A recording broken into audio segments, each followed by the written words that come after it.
1 2 1 2 1 2 1 2 blah blah blah. Okay. Move that. Man, they tripping on me, huh? Save changes. Okay. I guess 1 2 1 2. Peace, y'all. That's the campaign trail. Monday motivation, September 23rd. We back. We black. Brown, red, yellow, and white. If we right. You see the title. Candace Owens versus Ice Cube. Candace Owens responded today on her YouTube channel to a tweet response that was going on Twitter or X to a comment that she made or a tweet she made saying, I posted it up yesterday, that gangster rap was created by the feds or something like that. And I forgot the quote. I didn't put the quote up. So we're going to go into that shortly in about 50 seconds because it's fair use. We're going to do some fair use live reactions to that and some other little receipt videos that I'm going to put up along with it. Yusuf Arlan, wa alaikum salam. We in this thing. Ahmad Jabril, wa alaikum salam. The Truth Lady, wa alaikum salam. Joshi 13. Yeah, I ain't gonna repeat that. Almighty, wa alaikum salam. Big Cap's birthday, may Allah be pleased. That's what's up. That's what's up. So yeah, 10 seconds more, and then we're gonna get into this reaction video. Candace Owens versus Ice Cube. The FBI created gangster rap, the gangster rap industry, because she kind of clarified herself today. So I don't know if she was rushing or whatever she was doing when she typed that tweet yesterday, but she on her show today, video show on YouTube, clarified her position. So we about to see Lano Gets peace. Candace is spot on. Let me put that on there real fast. Yeah. Critical thinking, salute. T-Step, wa alaikum salam. G from the Bay. Okay, we passed the 2-minute mark. Let's get into it and see what Candace Owens was talking about today.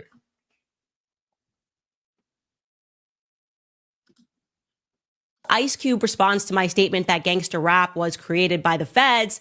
God forbid you're someone like me who goes, hey, wait a minute. And they go, oh, Uncle Tom, race trader. She must do this for white people. She doesn't care about us. She ain't like us. She is not invited to the cookout. That's what they tell me all the time. I'm not invited to the cookout. And essentially what they're saying is we are all one monolith. And we have, in a lot of ways, become a monolith because we worship these stars. It's quite bizarre to see this. So by the time we finished our episode on Friday, I realized that I was trending on the internet, and I was trending on the internet because I tweeted something.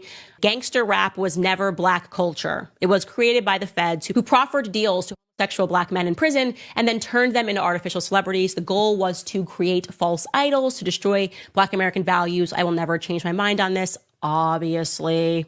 So I guess people started asking some rappers who they believe contributed to the gangster rap scene whether or not what I had to say was correct. And Ice Cube responded. He wrote, "We called it reality rap. The industry coined it gangster rap.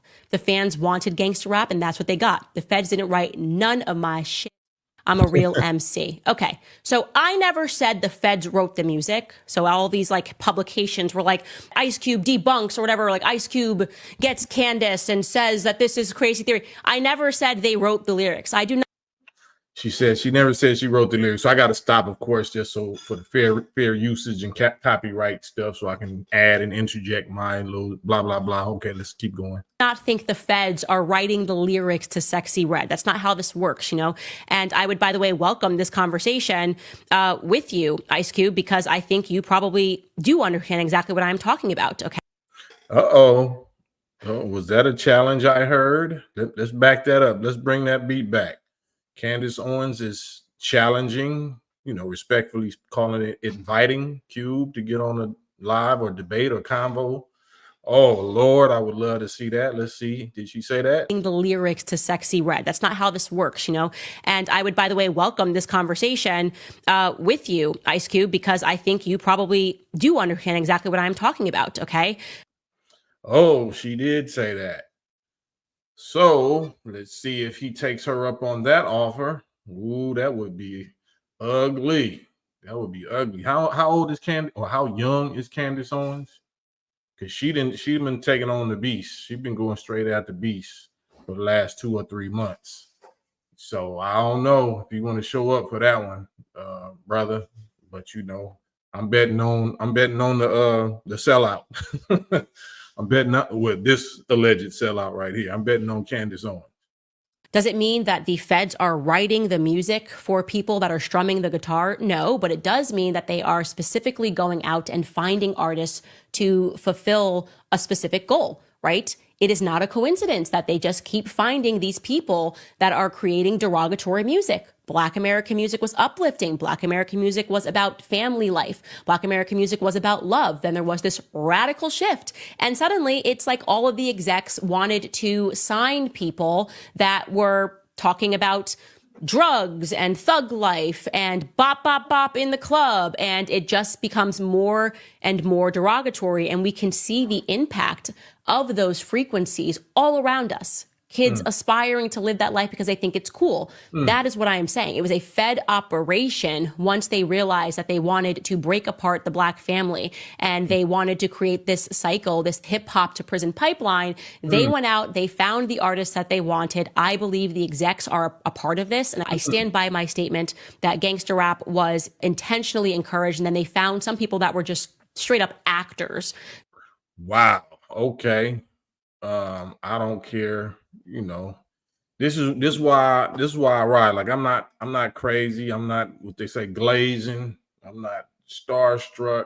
I just know the truth when I hear it, whether it come from a white man, a white woman, a black man, a black woman, a red, yellow. You know, the truth is the truth. And I respect anybody that got the testicles or the ovaries to stand on it and speak out on it publicly, especially if you were a high profile personality, because we know ain't no money in it. Because if you're doing this type of work about publicly going to war against the beast, you're not getting money from this. You're gonna get the opposite. You're gonna get the crucifixion, the sanction, the starving, the censorship. You're gonna get all of that. So she about to say something very controversial, and I just, like I said, I'm reacting with y'all because I want y'all to see what I see. I know Cube. I know the next person that she's about to mention, or I knew him. You know, may Allah be pleased. But y'all watch this, and you know, I don't say I agree with this part that she's saying, but if for a young 30-year-old black woman that, you know, that's married to who she married to, she might not respect or view this person that she's about to show like we do. So watch this. Let me back it up a little bit and watch this. I stand by my statement that gangster rap was intentionally encouraged, and then they found some people that were just straight up actors to play this role of a gangster. And one of those people is obviously Tupac. So let's just watch this footage. You may forget this. Tupac was an actor, and I'm pretty sure he was not a heterosexual actor either on the basis of this clip. Take a listen. I'm most like my mom because I'm arrogant. Totally arrogant. I agree. I have to say it. Like at work, I can't hold a job. I just quit my job today, actually, because I wanted to come and do this. And they wouldn't let me. And I felt like it was important, and it was more important than serving pizza. And we had enough people, so I felt like since I'm an actor, they should understand. They should have let me do it, but they didn't. And then I had a cold, so they were making me work in a freezer. And I'm really not one to be disrespected, and I felt like that was disrespectful because I asked to go, you know. So I quit, and he told me I couldn't quit. And that even made me hyper. I'm arrogant. So when he told me I couldn't quit and we had all these customers, I chose that time to jump on a soapbox, grab my leather jacket, light a cigarette in front of him, smoke, and leave in the middle of a rush. So that was natural. That's arrogance at the top. That's I think I'm most like my mother, and she likes it. She'll see it in me and know it. And we clash a lot because I'm arrogant, she's arrogant, and you should see us when we get in our little attitude moves. I'm just saying it's a lot of hand movement for an eventual thug life gangster. Man, so I know the bro. From what I know, of course, that wasn't the case. But for a young 30-year-old black woman that really wasn't raised up, seeing him and growing up, I can understand her position right there. There's really no way to justify that Kevin Samuels type little movement, you know what I'm saying, unless you trying to code switch. You had a job and you trying to do an interview, so you trying to, back in them days, I guess maybe Prince and Michael Jackson and that whole like soft feminine type of image thing was in, you know what I'm saying, that was popping to be like real feminine soft or whatever. Maybe that's what he was trying to sell, so he wouldn't look threatening. I don't know, but that wasn't no good look. You know what I'm saying? And that was really him. So I'm not saying that I believe or I agree that he was on the rainbow side of the game, but for a young little black girl or anybody, young person looking at that, you know what I'm saying, that's good. It don't look cool. It don't look right. But we're gonna keep on going. We're gonna keep continuing and see what she got to say about that. Okay. And like I said, he was in school for performing arts. Yeah, they were looking for people. That's him being cast. And it's very obvious to me that gangster rap was some sort of an operation and remains today. All the trap music, all the people that are getting. Let me say this part. Y'all remember the movie CB4, right? With Chris Rock, CB4? When, speaking of actors, people that are actors or started out actors or ended up actors or was always actors all the way through. So it's something to that. I'm not saying that they was on the rainbow side of the game. I'm not saying that. But you have to, I know much more that I could just air out a whole lot, but I'm not going to do it that way. But you have to take into account what she's saying regarding the FBI, the COINTELPRO, the CIA's involvement in steering this genre, steering this music and this, so-called culture into this gangster, killer, dope dealer, ratchet direction that is in now. Because our communities growing up, it wasn't that. We can't say it was always dope and it was always gang banging. It was always not to this degree. This is the very reason that they use rap to sell everything on earth. They use rap to sell candidates. They use rap to sell the Olympics. They use rap to sell warfare. They use rap to sell everything. So let's not play and act like, this was already here before rap. When you know how you was being used and how rap is being used against us. Signed. I don't say this with any ill will in my heart. I'm just not going to be convinced that Sexy Red is the #1 talent that Black America can offer, that she gets a record deal and that they couldn't find someone else that was producing music of a higher caliber. Again, not a shot at her, not a shot at you, Ice Cube, just calling it like I see it. Right. She said just calling it like she sees it. Minister Farrakhan is and continues to be far more critical, far more harder on our community than Candace Owens ever was and ever could be. So the people that call her a sellout or a self-hating so-called sister or whatever, a traitor, treacherous, she ain't saying nothing close to what Farrakhan say and has said, and what we in the nation have said and say and do to counteract or to expose or to stomp out the BS from, the scourges of our own community, people from our own community. So it's just, we just look for a reason, to say somebody's not qualified to do this and not qualified to check us or correct us or convict us, judge us, all that old good stuff. We know it's BS. We know it's all Adam and Eve fig leaf that we trying to put up to hide our little dirty get down. Well, look at you. You ain't really this, and you got a white husband, and you this, and you ain't, yeah, all right. None of that works.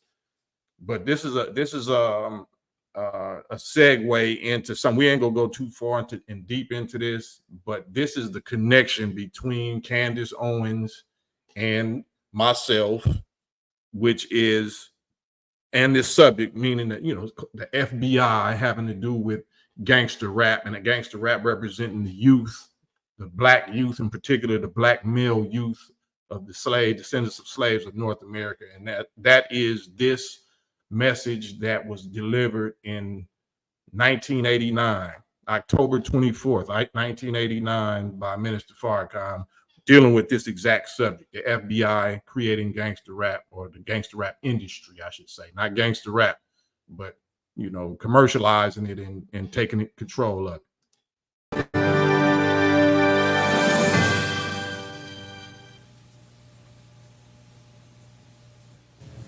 So in calling this press conference, I'm calling you because of the serious nature of the announcement that I am about to make. An announcement on which hangs the future of this nation, its leaders, and the people of America. This is not the usual press conference, though I realize that you may only be able to use a very small portion of what I say if you choose to use it at all. However, I would hope that you record everything that I say, that it may bear a record either for or against you and me. It is written in the book of Ezekiel, when I say unto the wicked, you shall surely die, and you give him not warning, nor speak to warn the wicked from his wicked way, to save his life, the same wicked man shall die in his iniquity, but his blood will I require at your hand. But if you warn the wicked, and he turn not from his wickedness, nor from his wicked way, he shall die in his iniquity, but you have delivered your soul. It is in this spirit that I make this announcement. Before you go there, of course, I'm just breaking it up so it won't be a copyright issue or nothing like that. But y'all that know about what he's about to say, this is directly related to the proof that the FBI and the CIA now are directly controlling and directly verifying what Candace Owens was talking about. I got to be careful what I say, and I can't play too much of this because they're already trying to do something with this page because of the last thing I put up about secret society. In a tiny town in Mexico called Tepoztlan, Mexico, there's a mountain on top of which is the ruins of a temple dedicated to Quetzalcoatl, the Christ figure of Central and South America.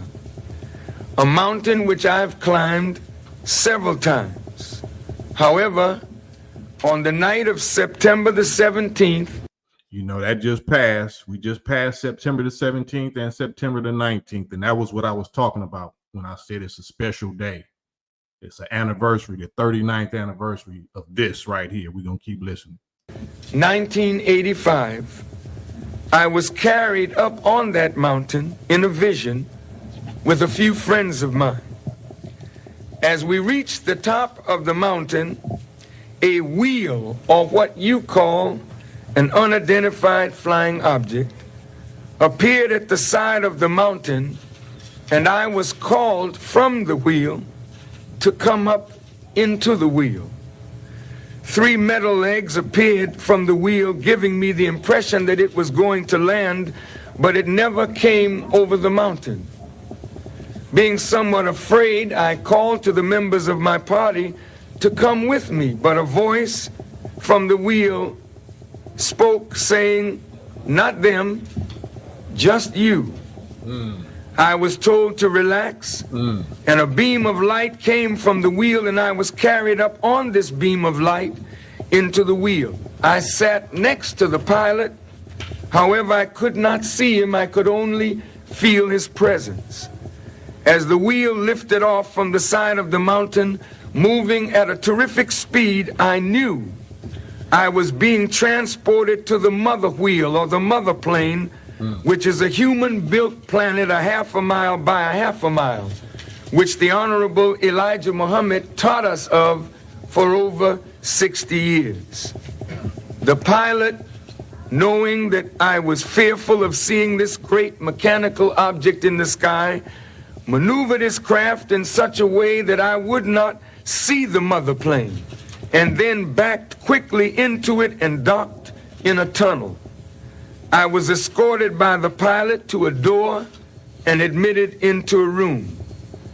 I shall not bother you with a description of the room, but suffice it to say that at the center of the ceiling was a speaker, and through this speaker I heard the voice of the Honorable Elijah Muhammad speaking to me as clearly as you hear my voice this morning. So he's saying that he heard the voice clearly of his leader and teacher, the Honorable Elijah Muhammad, and this is in 1985. This is 10 years after he allegedly died in 1975. So exactly 10 years after 75 is 85 when this experience happened. He spoke in short, cryptic sentences, and as he spoke, a scroll full of cursive writing rolled down in front of my eyes, but it was a projection of what was being written in my mind. As I attempted to read the cursive writing, which was in English, the scroll disappeared and the Honorable Elijah Muhammad began to speak to me again. Listen to this. For y'all that never heard this, listen to this very carefully, what he's going to say, and then I'm going to show you the receipts after this. He said, and I quote, "President Reagan has met with the Joint Chiefs of Staff to plan a war.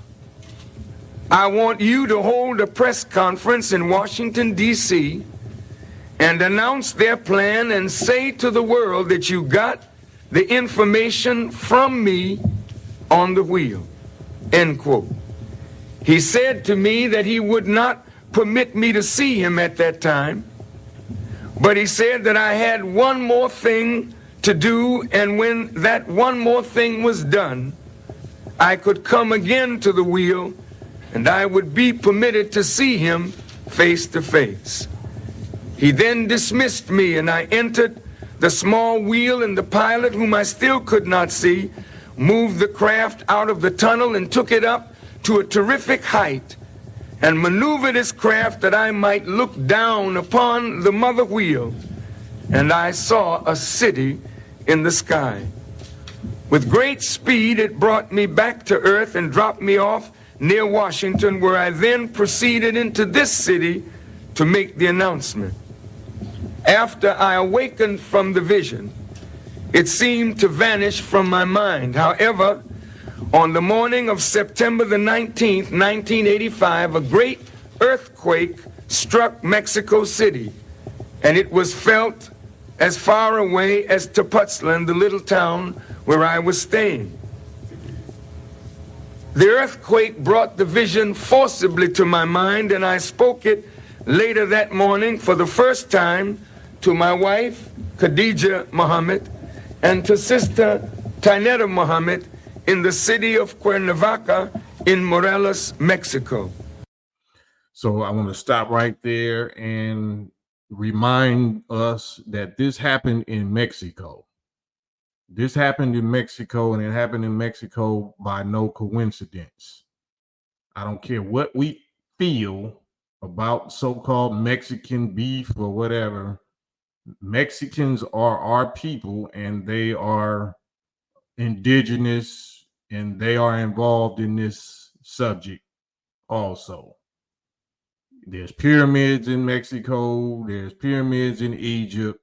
There's a heavy, deep history of Mexicans. They call them the star people, or Native Indigenous, Native Americans, because that's all Mexicans are, is just diluted in Native Indigenous, so-called Indian original black tribes of our people. So it's a direct connection between us, the Mexicans, and Native Americans, and this subject right here. During the vision of 1985, the Honorable Elijah Muhammad did not tell me who the war was planned against or where the war would take place. But as events began to unfold from September to December of 1985 into January of 1986, it began to dawn on me slowly. And keep in mind, this is 85. This is the beginning of, the middle, I should say, the beginning of rap and hip hop and crack, you know what I'm saying? All of this gang banging about to hit a whole new level and everything. So keep listening. That war might be against Muammar Gaddafi and the Libyan Jamahiriya, but I was not completely sure. In early February 1986, I was invited to participate in and be the spokesman at a press conference initiated by the Libyans in cooperation with Kwame Ture of the All-African People's Revolutionary Party and the representatives of approximately 15 groups of blacks, Native Americans, Hispanics, and whites, in essence, to say to the government of America, hands off Libya. Hands off Libya. Muammar Gaddafi, Libya, Africa. While I was speaking at that press conference, the lights of the television cameras in the back of the room brought back the vision of the press conference that I was to hold in Washington, D.C., and I wondered to myself, could this be it? In February 1986, I embarked on a world tour. And while I was in Ghana, in West Africa, it crystallized for me that the war that President Reagan and the Joint Chiefs of Staff had planned was, in fact, against Muammar Gaddafi and the people of Libya. So I decided to alter my planned itinerary to go to Libya and to warn Muammar Gaddafi. I arrived in Libya, and practically every member of the Libyan government met me in my suite, with the exception of Muammar Gaddafi and his second in command, Jaloud. I spoke to them, and they went speedily away from my room. I expect they went to see Muammar Gaddafi. But from Tripoli, speaking before the representatives of approximately 80 nations, I repeated this vision publicly, sending back to the United States a warning to President Reagan and then Secretary of State George Shultz. Y'all never heard this, right? Y'all never heard this level of power and independence, or this fascinating subject matter regarding so-called UFOs and who's on them and whose guidance has guided Farrakhan and the Nation of Islam and guided Libya and Muammar Gaddafi all the way up until he was assassinated, and he got took out by at the last minute, not following Minister Farrakhan's advice or instructions or warning, and that's he got took out by Obama and Biden and Hillary Clinton. So let me pull this back a little bit. Of approximately 80 nations, I repeated this vision publicly, sending back to the United States a warning to President Reagan and then Secretary of State George Shultz.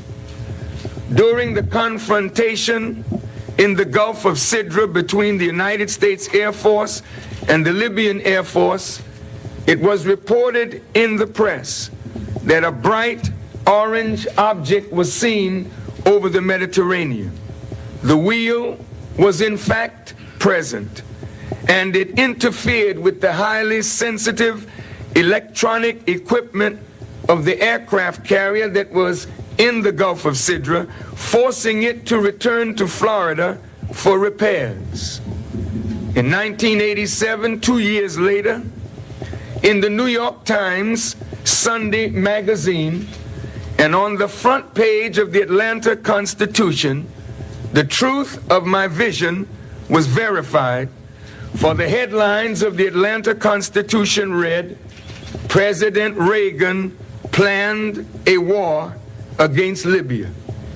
In the article which followed, the exact words that the Honorable Elijah Muhammad spoke to me from the wheel were found, that the President had met with the Joint Chiefs of Staff and planned a war against Libya in the early part of September 1985. I did not realize at that time, when the Honorable Elijah Muhammad said that I had one more thing to do, that one more thing involved having the actual press conference that I'm holding today and making the actual announcement that I am now fully in the knowledge and understanding of. The reason that the Honorable Elijah Muhammad did not tell me who the President and the Joint Chiefs of Staff had planned the war against was because Muammar Gaddafi, the Muslim revolutionary leader, and the small nation of Libya was only to serve as a sign. Only to serve as a sign. Listen to this. I got to just interrupt for copyright's sake. That Muammar Gaddafi and the small developing nation of Libya was only a sign of an even more significant and consequential event which was to come several years later. I am here to announce today that President Bush has met with his Joint Chiefs of Staff under the direction of General Colin Powell to plan a war against the black people of America, the Nation of Islam, and Louis Farrakhan, with particular emphasis on our black youth, under the guise of a war against drug sellers, drug users, gangs, and violence. So this is, I'm not going to play too much more of this, but this is the verification of what Candace Owens is talking about, whether Cube or anybody else try to sidestep it or try to deny that or act like it was already here. Yeah, it was already here, but how are you being used? How do you know you was being used once you was informed of all of this? Because he was informed of all of this by Minister Farrakhan, by myself, and by Minister Farrakhan's sons, and so we know exactly what's going on. We know what's going on. So I would be extremely interested to see and hear Candace Owens and Ice Cube actually had that conversation and see, how potent that she can ask certain questions, because they'll never accept to get on air with me. None of these people, is not going to get on no airways with me, because I represent all of this. I'm a veteran by God's permission. I'm a key witness, key factor, key player in all of this subject, but they're not going to call me.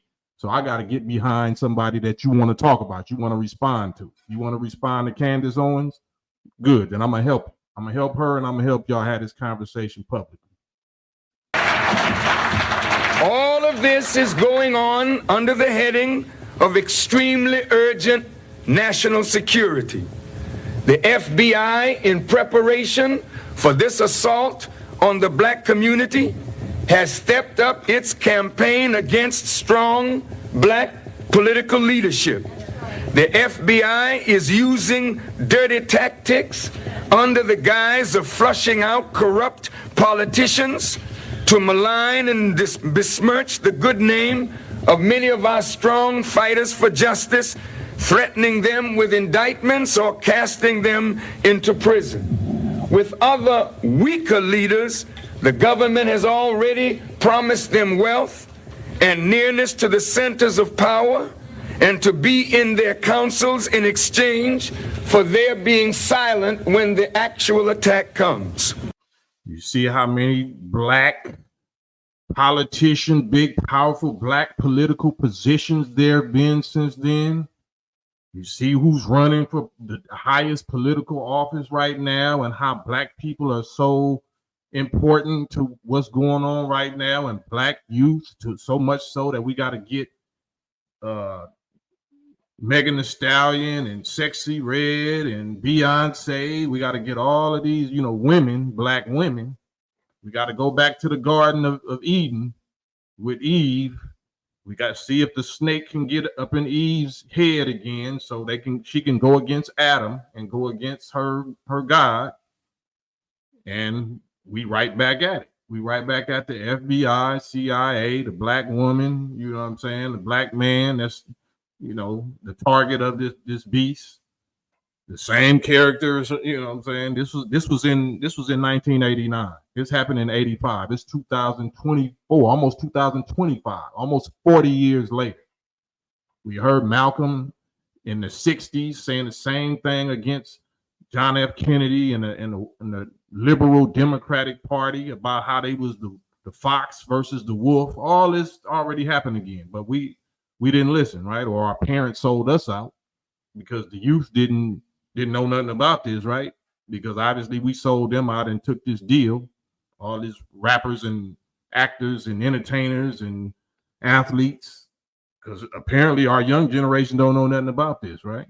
So Candace Owens is at least researching. She gonna run into all this information, but she only 30 years old. We in our 50s, 60s. The FBI has been working to destroy the Nation of Islam since 1940. Right. As a young Muslim 34 years ago, I recall that agents of the FBI were constantly visiting members of the Nation of Islam, trying to frighten us and our families away from our belief in the religion of Islam and away from our desire to follow the leadership of the Honorable Elijah Muhammad. Now it is well documented through the Senate subcommittee hearings on the counterintelligence program of the United States government under J. Edgar Hoover, and through information that we have received under the Freedom of Information Act, that the government of the United States, the Justice Department, and the FBI, in the name of fighting communism, and in the name of preventing a Messiah from rising among black people who would unite us, and in the name of protecting the existing social and political order, use taxpayers' dollars to employ every dirty trick that was ever used in overthrowing foreign governments deemed to be the enemies of the United States, to overthrow and to undermine all black leaders and black organizations in the United States. Including the music industry, including sports and entertainment, any areas of public influence, they there. They done hijacked it. They got their plants and they provocateurs and they snitches and they agents there. They're scientists. They got all of our psychological profiles. They got all of our surveillance. They ain't no such thing as a private conversation. So any dirt that you're doing, they ain't even tripping on you because they don't want the dirty ones. They want the clean ones. They want us. They fear us. It is well documented that the FBI, using taxpayers' dollars, conducted illegal surveillance, wiretaps, and mischievous machinations against black leadership to discredit, undermine, embarrass, and even kill those leaders who stood up to amend the condition that 310 years of chattel slavery and 100 years of free slavery produced.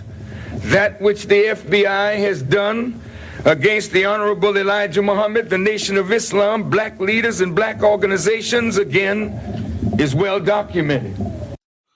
All right, so that's it. I'm not gonna go too far, but probably went too far already.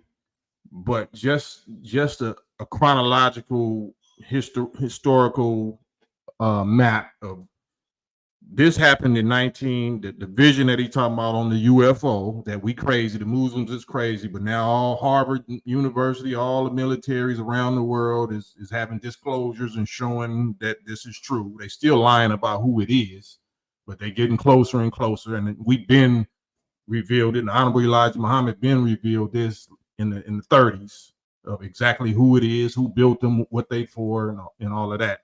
But this happened in 1985. This press conference was 1989, and right after that, Minister Farrakhan went on this thing right here, which was a Stop the Killing tour, a whole tour crisscrossing the United States from 1989, 1990. If you go on YouTube, you can see some of it, and then that culminated into this. Eventually, you know, by going crisscrossing and getting us to stop the killing and making us aware of the plans that the Honorable Elijah Muhammad gave him from the UFO, from the big mothership that y'all Muslims is crazy about believing in, that led all the way to this. All of this was the guidance of the Honorable Elijah Muhammad on this big UFO that y'all say we crazy about, that he spoke directly to the Honorable Minister Louis Farrakhan regarding the war of the wicked aspects of this, elements of this government, FBI, CIA, COINTELPRO, everything else that they got going on, which was targeting us, the descendants of slaves, in particular the male, where it says, the Bible says about Pharaoh, seeing that we was multiplying and waking up. And rap was waking us up. We was waking up because rap is the language of, you know, God used for the youth to stir us up and wake us up, in the drum that resonates with, you know, with our nature. And we was waking up with black conscious rap, revolutionary but gangster, revolutionary rap, X-Clan, you know what I'm saying? All of Rakim, you know, all of the 5% of rap, Brand Nubians, Poor Righteous Teachers, all of the conscious revolutionary rap. But then here came, you know, the gangster rap. Okay, yeah, we was really doing that. But once Jerry Heller and company saw, you know what I'm saying, those are scientists. These are scientists, or the people that back him up, his community. These were scientists. Okay, this is what we're going to do. This is what God is using. God is using this new art form. What we're going to do with that art form, what we did with all of the art forms of these slaves, that they come up with this genius and this beautiful singing and this soul music and this gospel and this jazz and this rock and this. We're going to do the same thing with that. We're going to use that against them. We're going to weaponize it. We're going to use it to exploit them. We're going to also use it to contaminate and destroy them. So this happened in 85. Then in 89, this press conference happened. Then in 90, a couple of years later, you know, following this vision, he went in and started warning us all across America, which culminated in this, the Million Man March, the most historic demonstration and spiritually transformative thing that has ever happened to us since we've been here, brought here as slaves, 470 years. This is the connection behind all of that. So many people, you know, no matter what, you're gonna believe whatever you believe. You're gonna have whatever excuses you're gonna have. I'm not here to make you believe nothing. I'm not here to make you agree with me. I'm not here to do nothing but get your blood off my hands. Deliver the message and point you to the messenger clearly, plainly, simply. You know, I have no more dogs in the fight, because, you know, once we know better, we're responsible for what we know. It could be entertaining. It's fascinating. Y'all should be fascinated to know your connection to this phenomenon called the UFO or the UAP phenomenon. And instead of marveling at the product, at the UFO and its ability, it's not a UFO, but that's just they term for it. Marvel at the brains that produced it, the original Black, indigenous human being, living human being brains from this planet, people from this planet, which are the real gods, the real God, the Most High God, and then the gods of his circle, And then the angels. None of these is ghosts and spooks and demons and spirits and mystery energies. None of that. It's all human beings. Anything else that you believe or somebody told you was a lie. Was a lie. You have been deceived. That's why the book says the devil deceives the whole world. They're the arch deceivers. They're going to take truth, profound, fascinating truth, and mix it with a lie, mix it with some falsehood. So that's what we're here to dispel. We're here to get rid of all of that. Jason Haley, I see your Cash App. Thank you, Jason. Much appreciated. Much appreciated. So yeah, I'm not here to keep y'all, man, very long. I just wanted to say that I'm gonna open up the little phone lines. Gooch the Great, I see you. But you know, I don't be looking at the comments at all when I gotta lock in and deliver this message. But now I'm gonna send this little link in the chat. So I'm anxious and I welcome to hear y'all's responses to this. You heard my reaction to it. Now I want to hear from y'all. What's your reaction? I can't read the comments, but they're going to be up there once I post this. But if you want to get on here and actually, you know, speak your piece, be seen and heard, then you're welcome to do that.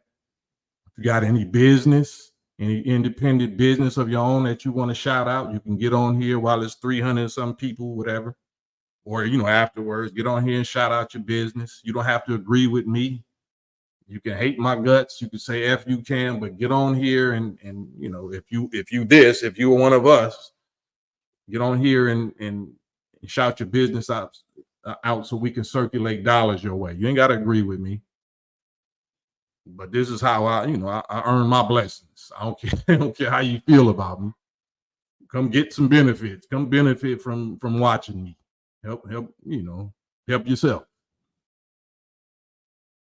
Other than that, you know, I really don't have nothing else to say because when my leader is talking and he already talked, it ain't nothing else for me to say. I'm ready. I'd rather hear from y'all. I want to hear from y'all.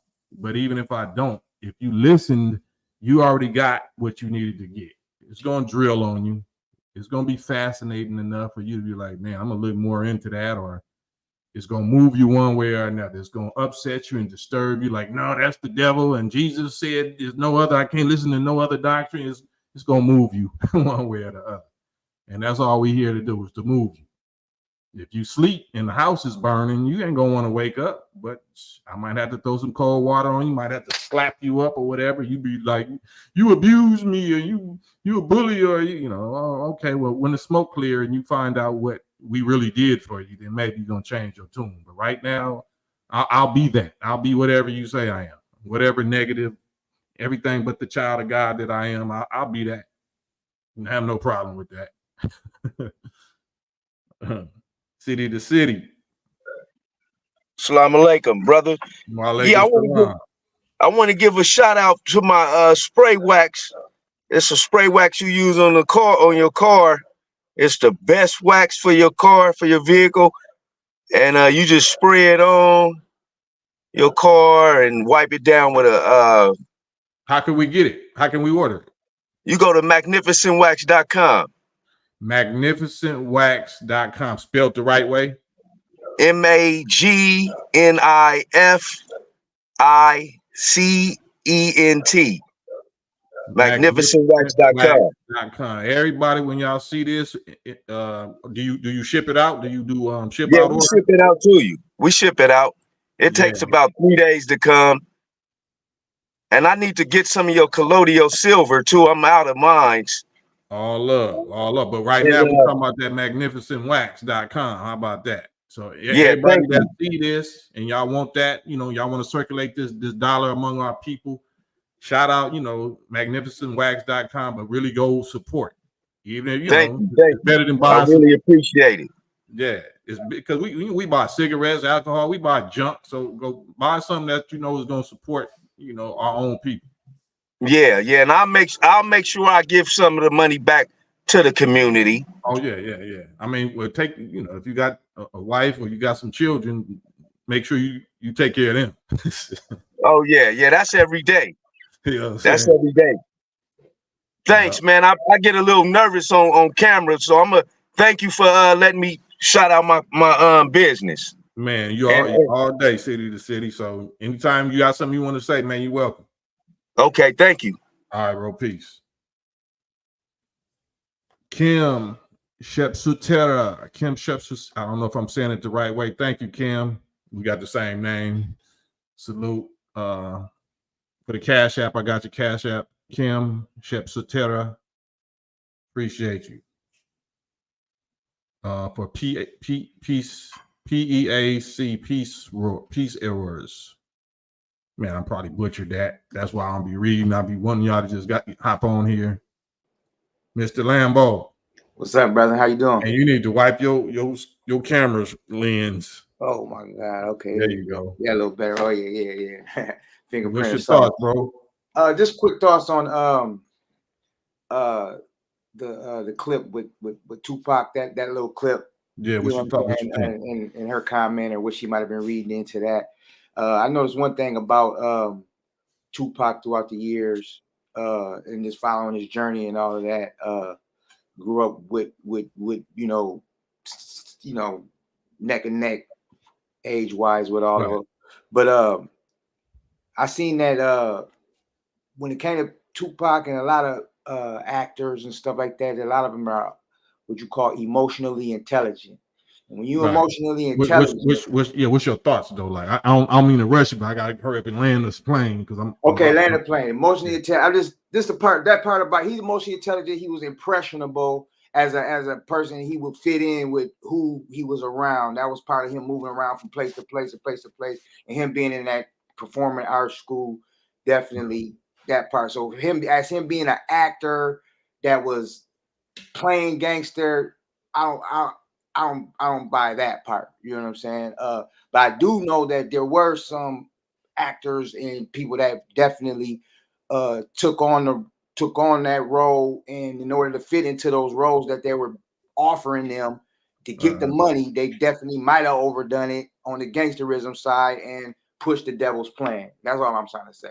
Right. Well, we know that he was definitely an actor, and he probably was acting right there in that interview. He might have been acting, friendly and digestible and kind of sweet a little bit, because like I said, that if I'm not mistaken, that was like the Michael Jackson Prince era. You know what I'm saying? Where that's the thing. He trying to look sexy. Even gangsters was wearing barrettes and braid. Like, we everybody had their own little way of kind of dressing like a female or doing something that a female.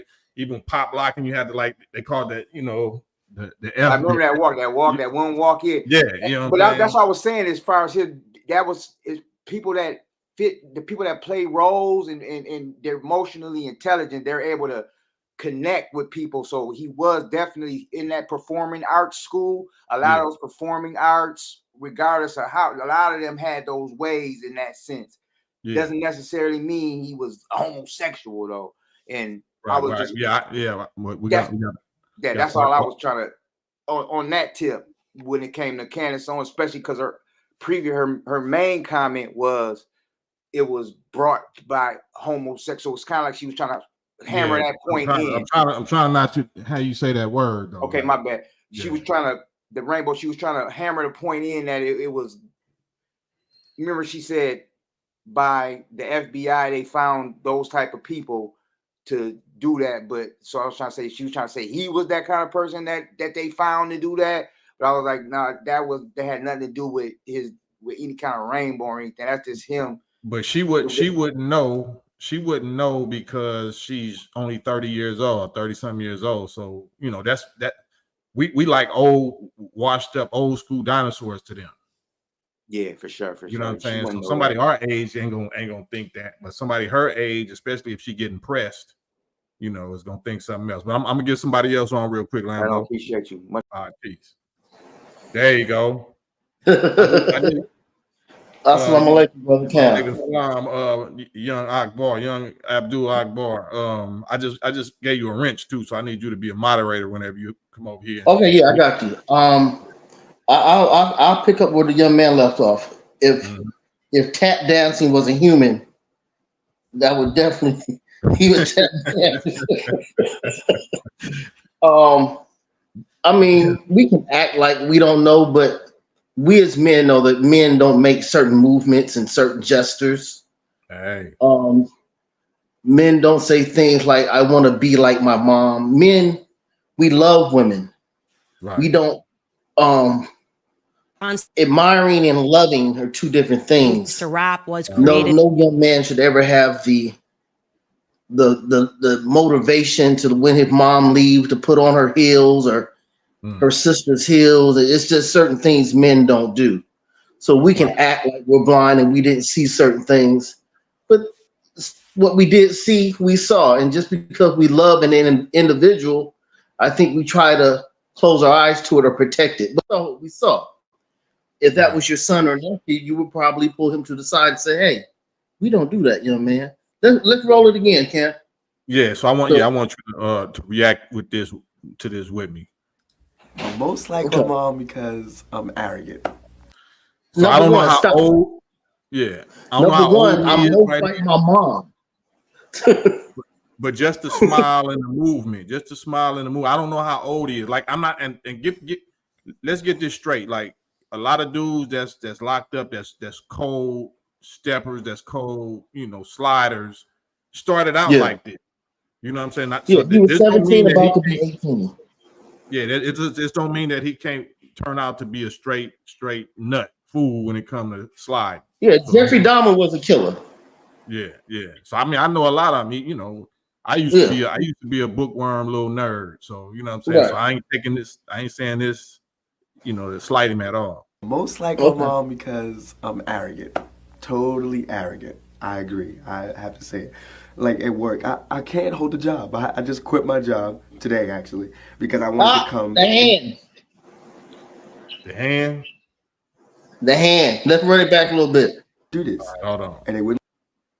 My mom because I'm arrogant, totally arrogant. I agree. I have to say it.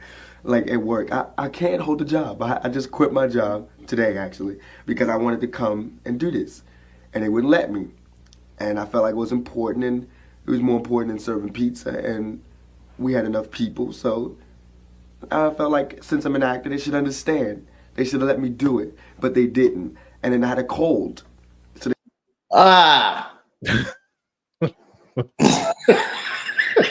So like I said, I gotta stand up for my bro because I know once I knew him, you know what I'm saying, it wasn't none of that business. So I don't know. I mean, people who know the legend of me and Tupac in the LA riots, but I had a code.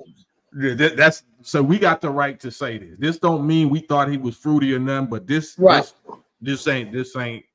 We're just having a manhood conversation. That's all. Yeah, that's it. They were making me work in a freezer. And I'm really not one to be disrespected. And I felt like that was disrespectful because I asked to go, So I quit. And he told me I couldn't quit. And that even made me hyper. I'm arrogant. So when he told me I couldn't quit and we had all these customers, I chose that time. Yeah. I mean, but like I said, somebody say he's 16, right? So if you're 16 and you still fresh, you ain't finished growing. So you still fresh. On that 17 about to be 18. Nas wrote Illmatic when he was 16. Hey, man, I'm trying.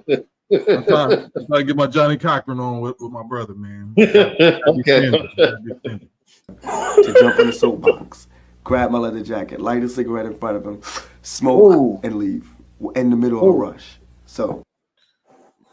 Yeah. All right. The tank top #1. But I mean, I don't know. This is in the 90s, right? Or 80s. This the 80s or something. We lived in the 90s. We dominated the 90s. But we from LA. He wasn't from LA. So I'm trying to give him the benefit of the doubt because that's not gang, where he was at, it's not gang banging or whatever. So let's let's keep going for a second. All right, let's go. That's arrogance at the top. That's I think I'm most like my mother, and she likes it. She'll see it and we know it. And we clash a lot because I'm arrogant, she's arrogant, and you should see us when we get now. Oh, that was kind of that was kind of Eddie Murphy-ish right there. Hold on, let me pull that right back. We clash a lot. That one, that last little move was kind of Eddie Murphy-ish, but like I said, this is not saying that he that at all, because when we was growing up, dudes had Jerry curls doing the Michael Jackson and trying to look like Prince, and they were sliding. You know what I'm saying? So, but I'm just trying to look at it from Candace Owens, 30-year-old female eyes, whatever. So, you know, she could be mistaken by that. I'm arrogant, she's arrogant, and you should see us when we get in our little attitude moves. So yeah, man, that's I get it, you know. Yeah. Hey. Yeah. Yeah. So we would never say that about him, but Candace Owens, somebody that's a whole generation later, you know what I'm saying, that he 25 years older than her, you know what I'm saying? Yeah. The industry is holding Tupac up, just like Cube, as the standard of gangster rap. We know better than that. We know better than that, but the young generation gonna have to call it for the way they see it. So if that's how she's, you know what I'm saying, I gotta, you know, me and you, we know who Beer Can is and things like that. So we know, you know what I mean? So, man. Oh, another thing I wanted to tell you, Cam, when you're playing clips longer than a minute, just say fair use while you're playing them, so you won't get any strikes. Right. That's why I had the little thing up in the corner. But yeah, I'm learning. I'm learning. Oh yeah, you know that's what I'm here for, man. I'm your brother. So, is there anyone that would like to come up while we're on? Is anybody in the bullpen? Let me see. It was, dang, my bad. I be losing my. They be losing patience with me. My bad. Okay, well, let me announce this. While Brother Cam and I are up, if you would like to come in, he's about to drop the link again. You don't have to talk about Tupac. We're just talking about hip hop and the direction it's going in, and you know how you think. How do you think about it right now? He's about to drop the link. Feel free to come in and go live. Yeah, we know. I see some people in the comments, you know, trying to say who Pac, you know, smashed or whatever. I ain't never seen him display no type of rainbow, nothing. You know what I'm saying? Yeah, I'm not suggesting that. Well, yeah, Dwayne Wade has kids. Huh? D Wade has children. Yeah, but I ain't even put him on that category. I'm not putting him in no type of fruit salad. Yeah, we're not hating on him. He was our friend, honestly. Yeah. I just know how the 80s was. The 80s, you know, if y'all wasn't born in the 80s, like Candace Owens, she wasn't born in the 80s. So in the 80s, it was wild. You know what I'm saying? People was trying to look like girls. If you seen the World Class Wrecking Crew, you know what I'm saying, that eventually turned to NWA. It was called being androgynous, right? I don't know what it was called. Yeah, it's called being androgynous.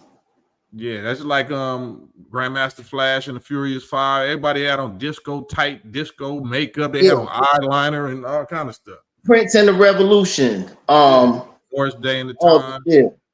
Yeah. Jesse Johnson or whatever. Like all that whole little era, was female. You was trying to look like a female, but that'll get you some box though. That's who they were smash. They were smash. Michael Jackson. Cameo, right? All of them, yeah. It was a guitar player in Shalimar. His name was as a matter of fact, Dave Chappelle did a skit about him. The one that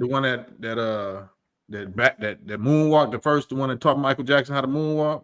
No, that wasn't Jeffrey Daniels. Was it that's Jeffrey Daniels that taught him how to moonwalk. But Jesse Johnson is a guitar player. Yeah, they'll say it in the chat. Yeah. Oh, Mickey Free. Yeah, Mickey Free. Right. Yeah. But yeah, that's how you got laid back then in the 80s. You had to look like a female. You had to be like, you know, sensitive, like how Prince was on Purple Rain. Yeah. That was the era right there. That was the generation where that's how you got your box. Right. Even if you watch the movie Breaking, Shabba-Doo had on some Shabba-Doo and Turbo had on some. Yeah, everybody. That was just a different type of era. Yep, that whole disco era, all that disco stuff that was right off of the 70s with all that free love, LSD, free sex, you know what I'm saying? Age of Aquarius, hippie, like, so everybody was growing their hair long and, you know, gender fluid. That's when the gender fluid stuff really first started happening. Yeah. You know what I'm saying? Yeah. They off them drugs, so they don't know. They just over freaking. So they don't know if they freaking with a dude or a female. They just over freaking themselves. What's your take on? Well, I think it's too early. I think we should wait to about maybe Thanksgiving to see how this is going to turn out, and people who are going to start talking with the Diddy thing. Or what part of it? What aspect? You know, it's allegation. I mean, with us, you know, being from Los Angeles and knowing about the industry and actually being in it, we know things to go on. But it's going to be very interesting to see who else is involved. You know what I mean? And who else starts getting indicted, because he's not going to go down by himself. Yeah, that's why I think he really might get what they say happened to Epstein or Sandra Bland, like, you know, rest in peace, Sandra Bland, because Epstein's still alive. That dude ain't, you know, he's still alive. He got a BBL face. That, you know, he definitely still alive. But they gonna really do that to Diddy though, and say, you know, because they're already setting it up, talking about he on self deletion watch. Like he probably like, man, I on self deletion watch. Stop telling them niggas that, like, because they setting him up for that. The same thing they did when I remember when Kim Kardashian was, you know, having problems with our brother Kanye, and they took him to a mental institution. They set you up so you can think he's crazy. Yeah, you know what I mean. So when something happens, they be like, we told you. Yeah, they did that with Martin Lawrence. They did that with Cat Williams. Did that with Dave Chappelle. Yes, sir. That's how they set you up. Yeah. Matter of fact, some people I'm close to said if you worked for Will Smith, they would have you do things like, hey, do me a favor, go in my bedroom and grab my wallet. You know, she might have her wallet in her purse and the video showing. And so if anything happened, they say, hey, they were a thief. Here's a video of them going in the bedroom in my wallet. Or have you check into a mental institution for a day or two just to have something on you. It's a very wicked game for those of you who don't understand how this game is played. Man, I can see that. It's all some psychological warfare. You know what I'm saying? They create a psychological false profile on you. Look like you unstable, or look like you, you know, a threat to yourself and others, just in case they need to pull that card on you. Yeah. So I see somebody saying Candace shouldn't speak on things she knows nothing about. Why would you say she knows nothing about it? Yeah, and that person, will you please hit the link? Come on in and let's talk about it. Right. Why, you know, she's giving you receipts. She's giving you her sources. Why our people, boy, I think that's our people. You know what I'm saying? Right. You know, they say that or they type that about me, but they don't ever show up. You know, see how quick you just popped on and showed your face, like I don't care what nobody say. Like, I'm here. Yeah, I represent it. I stand on it. I'm not a coward. I'm gonna show my face. I'm not gonna be behind a emoji or avatar. I'm gonna show my face and speak my mind. Bright Light says she doesn't know anything about hip hop history. How do you know what she knows? That's what I'm saying. That's just feeling. That's just emotional. Bright Light, please come in. We would love to hear you. How do you know she doesn't? How you know that she probably knows more hip hop songs than you? Right. And can sing them from front to back. Man, I mean, but hey, if we just set in our emotional ways that we just don't like somebody and we're not going to agree with them, then okay.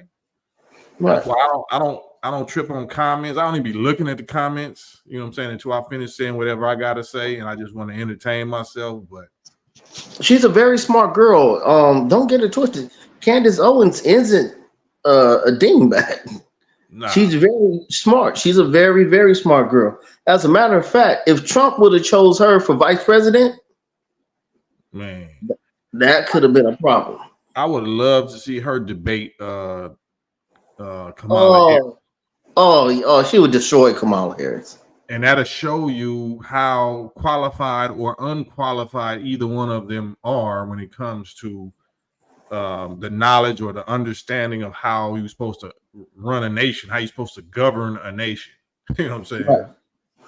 I would love for her to interview Kamala Harris. Kamala Harris would refuse the interview, of course, but that would be a game changer. They both married to white men, so they both equal in terms of being sellouts, right? Yeah. I think I think Candace might even start like that. Like, it's not like I'm coming at you. We're both married to white guys. But she, she's very witty like that. So man, and she half her age. She would age. And what I like about Candace, she doesn't wear the weave. She doesn't wear all the fake stuff. That's her hair. Man, she more black than the so-called non-selling out blacks. She more real and natural, even though she ain't with a natural mate. But and I hate that our black people, we associate being ghetto and hood to being black. His pants are sagging. He ain't black. He doesn't talk with slang. He ain't black. She not twerking. She isn't black. We have to get out of that mentality. That's a very foolish mentality to be stuck in. But that's why I love the fact that she exists, because that's who you're supposed to hold up next against Kamala Harris. If you're gonna hold anybody else up against Harris, it needs to be a real black woman. You know what I'm saying? Yes. That is black, that's married to a white man that actually has a family. She's a mother. You know what I'm saying? Yes. She understands that dynamic. She got that life experience. Yes. And she's a intellectual. You know what I'm saying? She knows world events and government and all of that. You know what I'm saying? But she's half Harris's age, and she's standing on her test. She actually is like she got testicles. She's standing on her ovaries like dudes just scared. Yes, sir. Yes, sir. I would love to see that duel. So anytime somebody claim that, Harris this or Harris that or Candace Owens this, okay, well, are you voting? Please don't tell me you voting for Harris and you got a problem with Candace Owens. Please don't tell me that. Don't ever probably trust me. That's a strong statement right there, brother. So, that's strong. Oh, that's strong. Candace Owens ain't running for no office to rule us. The one with the shady track record and shady identity, she's trying to rule us for 4 years. And destroy us. For no office. Yeah. And a real sister. She doesn't, she wears her natural hair. Man. She doesn't wear a lot of makeup. You know what I mean? She might put, you know what I mean? And yeah, she ain't got no fake parts. She ain't got no fake parts. You can see the kitchen in the back of her neck. And she constantly posting at the beginning of her episodes her little baby picture or baby thing where you see all the little cooking, all the imperfections. She got the cornbread commercial here. She's not ashamed of her imperfections. You know what I mean? Right. She doesn't have a filter on when she goes live. You never see her wearing anything provocative. You never see her cleavage or anything. Right. She's always dressed to the nine. I mean, I never see her pandering with the black slang, like my homie Quavo said, like what Quavo said, and walk it like you talking. And we in these streets, girl. I'm out here in these streets. Yeah, man. I wish we could get a sister up here. We really want to hear. It doesn't have to be a sister. It can be a brother. Please hit the link, brother. That's not gonna happen. We love you guys and love to speak to you guys live. That's not gonna happen, Gooch. You don't think so? If they don't do it with just me, they definitely not gonna get on with me and you. You don't think so, brother? No, that's the definition of that new Kendrick song, "Watch the Party Die." Okay. Me and you on here, and ain't finna be no female on the dance floor. Okay. Well, I don't wanna ruin your life, man. I want to come here and support you, man. You're my brother. I love you. You and I go back like LL's hairline. We've been doing this since Moby Dick was a goldfish. Like my hairlines. So you gave me a wrench. I'll mod you. I have your back. I'm gonna leave everybody. So those who want to come up, feel free, man. Assalamu alaikum, brother Cam. Love you, brother. Alaikum salam. Love you too, bro. Peace. I get off of here. Oh, there you go. Curiosity saved the cat. She was wrong about speaking on NWA. Wait, cool, Cali, salute. She was wrong about speaking on NWA, in my opinion, but it seems to be promotional at this point because Cube coming out with a project all of a sudden. So Cube even responding, Cube shouldn't have responded. Is that what you're saying? What you think, Wait, cool? Oh man, first of all, man, I want to talk about something different, but I want to give you a shout out, man, because I heard you earlier. I subscribed to your channel, and man, you are number one, man. Man, LA based Watts, like my mother went to Jordan High School. Man. So I just want to tell you that, man. Hey, don't ever let nobody downplay you, man. You are LA's finest. You feel me? So, appreciate it. Man. I heard you earlier today. Somebody was trying to downplay you, man. Please. Cam is the LA's number one. I appreciate what you do for the people of LA and the people for the world. You need to be heard, and I salute you. Man, likewise, man. How can I support you though? Well, first of all, what's your thoughts on the subject, if you got any, and then anything you want to support, shout it out. Man, I might have to come back another time because this subject I'm not even on. My other brother, I forget his name, but I wanted him in on the chat too, because I just have some questions and I just happened to tap in just to go through some of your videos. And you was on live, so I just came on live with you, man. I apologize. Oh no, it's all love. It's all love. I love when real ones tap in, man. So you got VIP, anytime you see me on and you got something to say or you got some business you want to promote, because that's what we really do. We use this as an excuse to get people looking and listening so we could circulate some of these dollars among us before it leave our community. So right. I want to make sure you get paid because you helping me get paid. I want to say I actually met you before at a show with Snoop Dogg when you guys was doing the Western Union in Anaheim at the House of Blues up there too. I met you, but you probably don't remember. That was some years back. But yeah, I wanted to ask you, man, because this is on my mind, and there's nobody else that I could ask better than the Big Cam. So I want to know, why do we label ourselves Black instead of using, and I'm gonna say this too, my favorite rapper growing up was KRS-One. Right. I'm brown from the Boogie Down. Yeah. So it's always stuck with me because we are brown people. And so I travel the world, man. So when I travel, right, when I go to places like Brazil, Cuba, brown people are all over the world. And now some people, they don't consider themselves Black because that's an American thing. So I'm, and the same with Black Muslims. I want to go kind of deeper. It's off the subject, so I apologize. But I wanted to, I thank you for taking the call. So for me, I'm like, I think we should label, because we always getting labeled nigger, Afro-American, African-American, Black. So I'm like, wait a minute. We are Aboriginal people. We were here. Some of my family members were here even before slaves. We are Aboriginal to the land.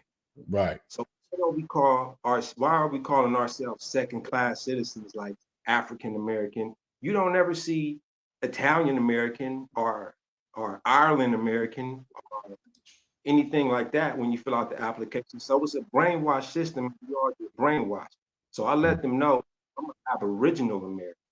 You know, it's that. Right. And I so how not to cut you off. So how would you identify an Aboriginal person? Somebody that was native to the land before anything. The first what I mean, what do they look like? Oh, brown people for sure. Brown. Are they people. Brown? So is the color of originality is the original, the word ab original? What is the original color? What is the origin of color? Is it brown? Brown, dark brown. I would The say. origin of color is not brown. Okay. What is the origin of color? Okay. What is the origin of color? That's a question. Yeah. Oh, I'm not sure. That's why I thought, because when I went to an Aboriginal party in Australia, and what I know from Aboriginal people, even and this is another thing, from Native Americans. Native Americans are from African descent. We all, like, as you know, the first man was found in Africa. That's what the scholars say, right? Right.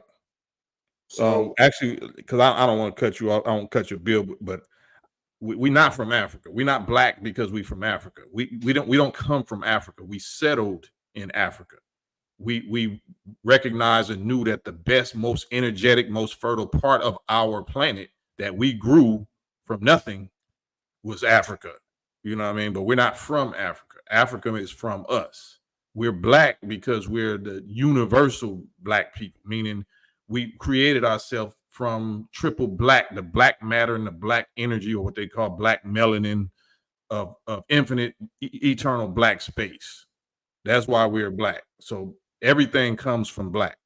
Light, brown, red, yellow, white, life, everything comes from blackness. So of course we're brown because we have been diluted by the opposite race for the last 6,000 years. So that's why we brown.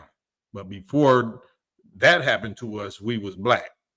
Our hair was black, our eyes was black, you know what I'm saying? Our skin was as black as it could be, but it's thin. So it looks purple or it looks blue or whatever, you know what I'm saying? Because the dermis is thin.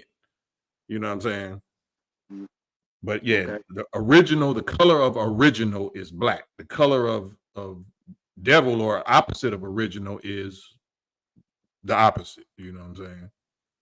Okay, and then so like if you go to, I haven't been to Africa yet. That's my next stop. I'm Right. hoping to go to motherland, but like even in Africa, you know, they are dark brown, you know, and us growing up in LA, you know, we say, you know, we consider the brown from the people from Mexico or something. That's what we consider it, because we say brown and black. And I'm like, so confused, excuse me for my language. So confusing because, like, you know, so I just look at the colors of what we are. You know what I mean? Like, we are the brown people. And I not to say that I've never seen like a real a black person. They're dark brown, light brown, or lighter shade of brown, like the music group. We Right. are that. So I Yeah. think we all come from the same root. You know, I think we all come from the same root. Some people hide it. But the If root you is black, right? correct, Yeah. correct. But So you know, you've seen albinos. Would you say albinos are white, or would you say they're pink? um, well, they look pink. The skin color is pink. But that's because the skin is thin. The dermis or the epidermis is thin, so you could see red blood underneath. You could see red or pink flesh. So you know, if you ever got a strawberry and you know got the skin scraped off here, you know what I'm saying? You see how thin the skin is. You can see through skin. You can see the color of your veins sometimes, right? Right, So skin right. is thin. So it's not going to be like black, jet black, because your muscles and your tissues is not black. So whatever's under that thin layer of black skin, you're gonna see the color of that too. But if you look Okay. at albinos, you know, if you pull their skin off, it's white, but it look pink because it's pink flesh underneath. Because some people say black for the culture, right? But I never like seen like a real. I seen, you know, of course, like in Africa, Somalia, and all, they dark brown, close to black, but not really black. So have you ever seen like somebody like all just black, black, black, black? Well, like the skin wise, no, but everything else, hair, eyes, all of that, yes. You know what I Yeah. mean? So just the fact that you can have black hair. If you can have black hair, that means you can have black skin, right? Because black is original. There shouldn't be no such thing as black hair if there can't be black skin, or if there wasn't black skin. Okay. There can't be a such thing as black eyes. Mm-hmm. You know what I'm saying? Yeah, I get you, and all I'm saying is because I just feel like it's a label that's labeled upon us, just like nigga, just like Afro. Well, no, that's if you letting your enemy, if you believing in that false definition where they say that the definition of black means dead or lifeless. No, that's the definition of Negro. Negro means dead or lifeless. Black is a physics term. That's a provable mathematic creation definition. Black is the source. Black is the combination or the culmination. If you take every color and have it in a clear jar and stir it every color in a rainbow, it's going to be black. That's because black is the mother, the source of all colors. So black can produce all colors, but no other color can produce black. Okay. So us being close to black, that means we're closer to our aboriginal identity, but we've been, diluted. We've been conquered by Europeans and Spaniards and English people, and they've been running through us for 6,000 years. So it's hard to find any African person now that ain't got some of that watered down blood in us. Outside of Africa is what you're saying? No, including Africa. Including Africa.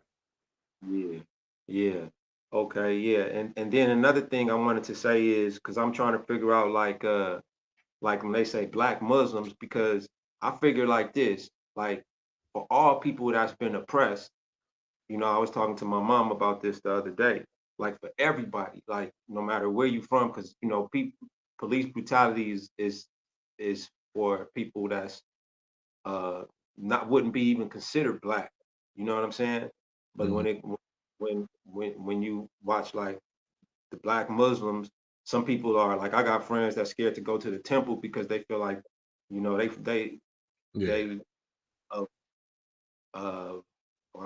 can I say, they look like Latin or No, you can go. Yeah, and it's not because if you knew the definition, so I'm not black. You know what I'm saying? When we say black, we really mean the experience of North American, descendants of slaves or people that have been oppressed here, because that's how they labeled us. They identified us according to our pigmentation and made us slaves, or oppressed us by color, by race, not even color, because they can see you might be light as them, but you got a wide nose, thick lips, and kinky hair, whatever. They know you are black. They're gonna say, oh, he's from the black aboriginal tribe of black people, and they're gonna treat you like that. You know what I'm saying? Right. So that don't mean it's a bad term or it's a curse. That's still a divine term. That's still the aboriginal people. But if we've been mocked and ridiculed and terrorized and tormented with that name attached, then we just think that's a bad name, but it's not a bad name. Right. And I agree to that. And I love it because, just real quick, I'll just tell you, like me growing up in LA, it's like all we knew was black, Mexican, and anything other white. Yeah. But when I went to Miami, my friend, he was from Compton, but he was from Cuba, and he was dark skinned. Yeah. And he told me to take my first vacation to Miami, and when I went to Miami, and I seen people from dark skin, night dark, speaking Portuguese, speaking Spanish, from Panama, Cuba, Colombia, and Brazil even, and seen all these different dark skinned peoples, and I'm like, damn. So that was made me hit the books in '99. Like, damn, let me see where I come from, and let me see all the history, and that made me see where and it's so sad because if you look up Latin, what people are it's more African Latinos than there is anything African heritage. Yeah, I know what you mean. But you don't, even Brazil, as you know about Brazil, the history of that, how they whitened them down. Yeah. When Brazil was 90% of African heritage. It's right next door. It's 500, whatever, the number, way more slaves in Brazil than there was in America. Way more, the number, 500,000, whatever. But you don't never see none of that in America. You don't see a lot of maybe in New York, but definitely not on the West Coast. You don't see a lot of that. You know, so when people see, oh, I'm Latino, and it's just how America just whitewashes and just put, you know, just put us the true color and the religion of black people, you know. You Yeah. understand. Yeah. And you know, like I said, black is not a bad term in the nation. You know, once you become a registered member in the nation, we get supreme wisdom lessons, the lessons by Master Fard Muhammad. You know, this is the same lessons that the 5%ers, 5% nation, you know, study. And one of the Right. questions is, why does the devil call our people Africans? Right. And you know, and the answer, paraphrasing, is that they want us to think that the people on that continent are the only people that we have, and they want us to think that we're all different. Right. So, meaning if you go into Brazil and Cuba and Australia and everywhere, like, we're not Africans. We're original. We're the original people of this whole planet, right? That's what I'm saying. We Yeah. might have settled in Africa. We might have settled in Cuba, settled in Australia, settled in New Zealand, settled in Europe. But we're still black. We're still the owners of this planet. We're still the original people of this planet. So no part of the planet is what made us black. What made us black is the triple dark space, the black matter and black energy that this form was created from the very first one of us, which was black, which is who we say is Allah, or the originator. That's the very first one who originated this form, this human form, for himself out of the material of blackness. Okay. And then within us, I got to get that lesson, man. I missed that lesson. I got to get it. Yeah. Within us, though, there's two people. There's two expressions. It's not a positive. It's a dominant and recessive expression in genetics. So in that original black first one, Allah, there was a positive force, a stronger force expression, and it was a negative, it was a little weaker force. So that duality, that pair exists in the genetics, in the genetic codes, and in the DNA of the human being. So in the black person, the dominant trait is black, but the recessive trait is brown. So there was a brown expression in the black man, and that's what we use to produce all the other races. We started killing off the black and marrying the browner ones onto the browner ones, and you know, all the way until we drove it into different lighter and lighter shades till we got to white, and that's as far as you can run it. But once it's white, it's no longer us. It's a whole different type of kind of man. It's not the man no more. It's like mankind, and they whole nature and everything is opposite of ours. We love righteousness. They love the other thing. Okay, man. Well, I appreciate that, man, and I definitely gotta look in more. You just went way too deep for me on that, but I gotta get deeper. Man, I'm gonna bring my brother. He's from the FOI too, and he's from Brazil too. And he salutes you, and I'm gonna try to get him on. I'm gonna send him some messages from you, get him to subscribe and invest. I'm here, man. God willing, every day, man. Much love, though, bro. Much love, man. And I know you got to get the people on, but I want to say one more thing, man. And I so much appreciate you, and I'm an Ice Cube fan, man, because that was I am too. Ice Cube, my favorite rapper. But you are so right on point with a lot of these rappers, because I'm like, man, how do they? I watched the show earlier about Ice Cube saying about the gangster rap thing, and right on point, man. And I love Ice Cube. You know, I signed with Ice Cube. Ice Cube was my favorite rapper. He ain't now because he kind of watered down, but man, people forgot about that every single weekend, man. Come on, man. Yeah, he put me on. He put me on in this rap game. So I'm always gonna have respect and love for him for that. But you know, family, you got to be able to check your family. You got to be able to call it out. So that's all we doing. He not my enemy. And but it goes way beyond Cube. It's a lot of these rap. I mean, and I'm a Tupac fan too. But Tupac also, even though because it's like, man, at some point you gotta say, man, you know what, enough is enough. I'm not saying nothing bad, and that's why I wanted to tell you, man, these knuckleheads that be typing you all this little silly stuff, man, don't even get him none of your. I don't worry about that. Don't even waste no energy on that. You know what I'm saying? No, it ain't even a waste. If I ever pay attention to it, I got a motive, I got a reason, I got an agenda for doing it. But I ain't no emotion dude. I know how to act emotional, but nah, it's all comedy. Right. I got you, man. Well, salute to what you're doing, man. And I hope you can be on CNN one day, man, because we need you. Nah, we don't need to be on CNN. We gonna be on our own thing, just like we don't need to vote for our oppressor. We gonna have our own thing. My fault. Yep. Erase CNN. KAM show. You know what I'm saying? My bad. Hey, All salute to love. Salute. All right. Love is my religion. You there, love? Hello. Hi. How are you? Man, I'm well. How are you? I'm fine. Man, what's on your mind? What's your thoughts based on what you heard and saw so far? Well, I tell you, basically, years back, I saw a documentary. I'm from Pakistan, basically. Right. From India, and India is a part. Pakistan used to be a part of India. Right. Yeah. So years back, I was watching a documentary to the journey of mankind, the journey of what was the journey of man, I think so, by National Geographic. Mm-hmm.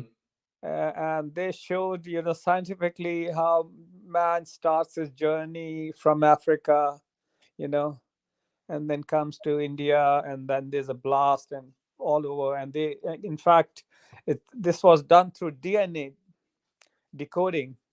Mm-hmm. And it's all scientific. So we all come from the same place, Well, we come from the same people. We don't come from the same place.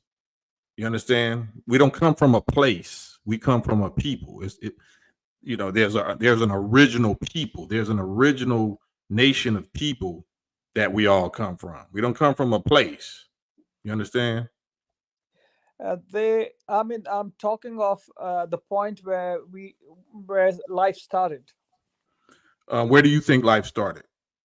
According to this documentary which I saw was from Africa, And who put the documentary together? Was it Africans? It was National Geographic. Are they Africans? Not that I know that they are not Africans. Do you think, are you familiar with the laws of genetics, dominant and recessive genes and traits? Yes, not too much, but of course you've been hearing it. Right. So you know that it's impossible for white people to produce black people, right? Yeah, but it's possible for through the DNA decoding which they were showing, is that eventually even the whites have come out of the blacks. Yeah, we know whites come from blacks, but I'm saying, so if the people that put the documentary together, the National Geographic people, if they're white, are they actually qualified? Are they actually knowledgeable enough to tell their fathers where the fathers came from? Or tell, they could say where they came from, because that's clear. That's easy to see that they had to come from us, but can they tell us where we came from? That's have you watched that documentary? I watched many documentaries. The Journey of Man, yeah. Where did they say that the original man comes from? Africa, basically. That's what they were pointing to. So where does Africa come from? Africa is part of, Africa. Yeah, where does Africa come from? Are you going into a spiritual dimension, or are you talking of? I mean, it's all the same subject, ain't it? No, well, if you approach it spiritually, then of course it's going to be different. Why is it spiritually? Like if we're here, we're physical, so why can't we answer that physically? Because then we're going to be talking of Adam and Eve, right? No, that's religious fairy tales. We're talking about something provable. We're talking about what we can prove. And do you think they put this documentary together using DNA decoding? So they use the scientific method. So scientists don't lie. Scientists aren't wrong. Science, when they're wrong, they'll say they're wrong. But I'm not. Oh, really? Yeah, when of course. Scientists are wrong, they'll say they're wrong. you know, the same scientist might not say, but down the line, yes, So what somebody if they're wrong right now? How long down the line do we have to wait before some other scientist proves that they're wrong? Unless you don't have scientific proof, you can't prove them wrong. So if what you're going to be presenting, you got to. How are we proving them right? That's exactly what I'm saying. Is unless you have some solid basis of proving them wrong, they don't even have a solid basis of proving themselves right. That's just hearsay, right? They just say that this came from this and dinosaurs existed and all that, right? No, they actually have it's DNA. They what happened? There was this particular scientist who has been collecting blood, and they were saying it's not possible now because this guy had collected blood bloodline after visiting various areas in the world 60 or 100 years back or so. And then what happened is because of the blood samples we were possible to decode. And they actually they run tests. It's DNA decoding. It's they say, okay, look, this matches this matches this, and these white guys are professing that they have come out of blacks. Why Well, would they have to profess the obvious. But before this, they were lying. Before it was proven to them, they were lying. They knew they came from us, but they said that we was all created equal until, you know, certain black people was able to get the instruments and get into laboratories and prove them liars. Exactly, but you were saying that they are not telling the truth even after all this scientific DNA decoding. They're always lying. I'm not saying that there's not some truth in what they do. They have to use some truth to deceive us. They have to use some truth to deceive us. But then once they bait us in with that truth, then they add the lies to it. They won't be successful. No deceiver, no liar can be successful with a 100% lies. They have to use truth. They have to use some truth. But okay, I get it. It's not that everybody's going to say the truth, but at the same time, lies cannot live for too long, you know. Right, but wise people don't even allow them to live at all in the beginning. We don't even take it in the beginning. No, but that's what, yeah. I mean, we get deceived, as you said. You know, if somebody's giving you a scientific study, now unless you study by what scientists, like I'm saying, so that's why I asked you, were they white scientists? So if you know the history of what white people have done around the world in terms of lying in the name of science, in the name of God, in the name of friendship, brotherhood, in the name of crusades and whatever, then why would you just take their word on a documentary on face value as though that's the truth? Now let me again going back to India, right? Now, back in India, before the Britishers came there, what was the state of the common man? He was a peasant, a slave at the mercy of the landlords, right? Then comes the Britishers. They start building schools for the common man. The schools were there before, but they were only for the elite.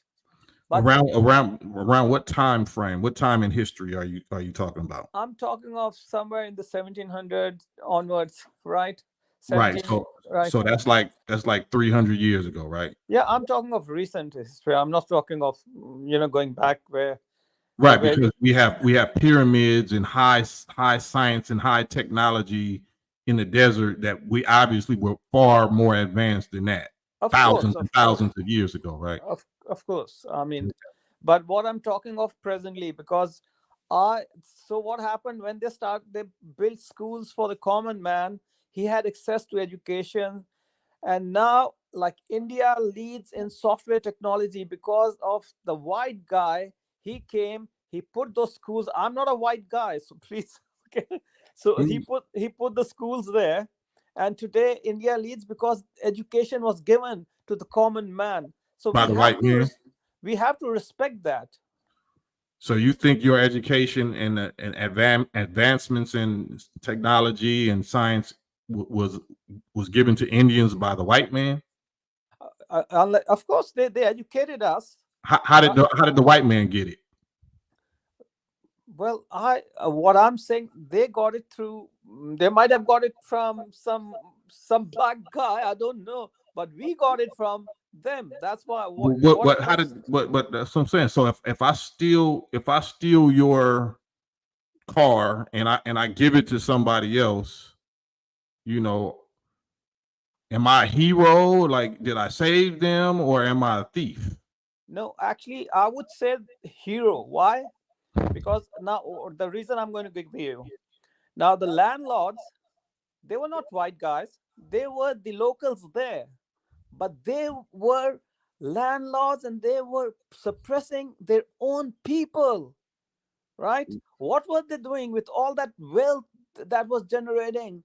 They were just keeping it to themselves, right? Only their elite would but benefit, not the common man. So it's still not like that today in India. No, of course, India has but now, but education is there. It's not limited to just the elite. You know, What is the so it's not a poverty caste system. It's not poor black. The dark Indians are living in poverty while the light white Indians are on the top. No, it's not. No, it's not like that. I mean, even you have it's. I mean, there is a lot of. I tell you, there's a lot of pushback. You know, if you're a black guy, you'll get a pushback. That is everywhere I've seen. You know, take it India, take it USA, take it anywhere. It's in India. It's definitely in India. So, but we have to say, like, let's say now when I'm been living in the USA for now over 22 years, 23 years, like that. Right. I've lived in Dubai for 18 years. And I've been around, going here and there. So we what we are talking of, the present, where in the times we have the best times is now. You know, people are enjoying a good life. You know, all this time. Okay, you talking about in India? No, in all around the world. Oh, so we're the brother that you're talking to right now. Me and my people are enjoying a good life. You think you're not enjoying a good life in USA? Absolutely not, bro. Absolutely not. Okay, let me ask you this: are your guys, wherever you originally come from, are they better off or are you better off?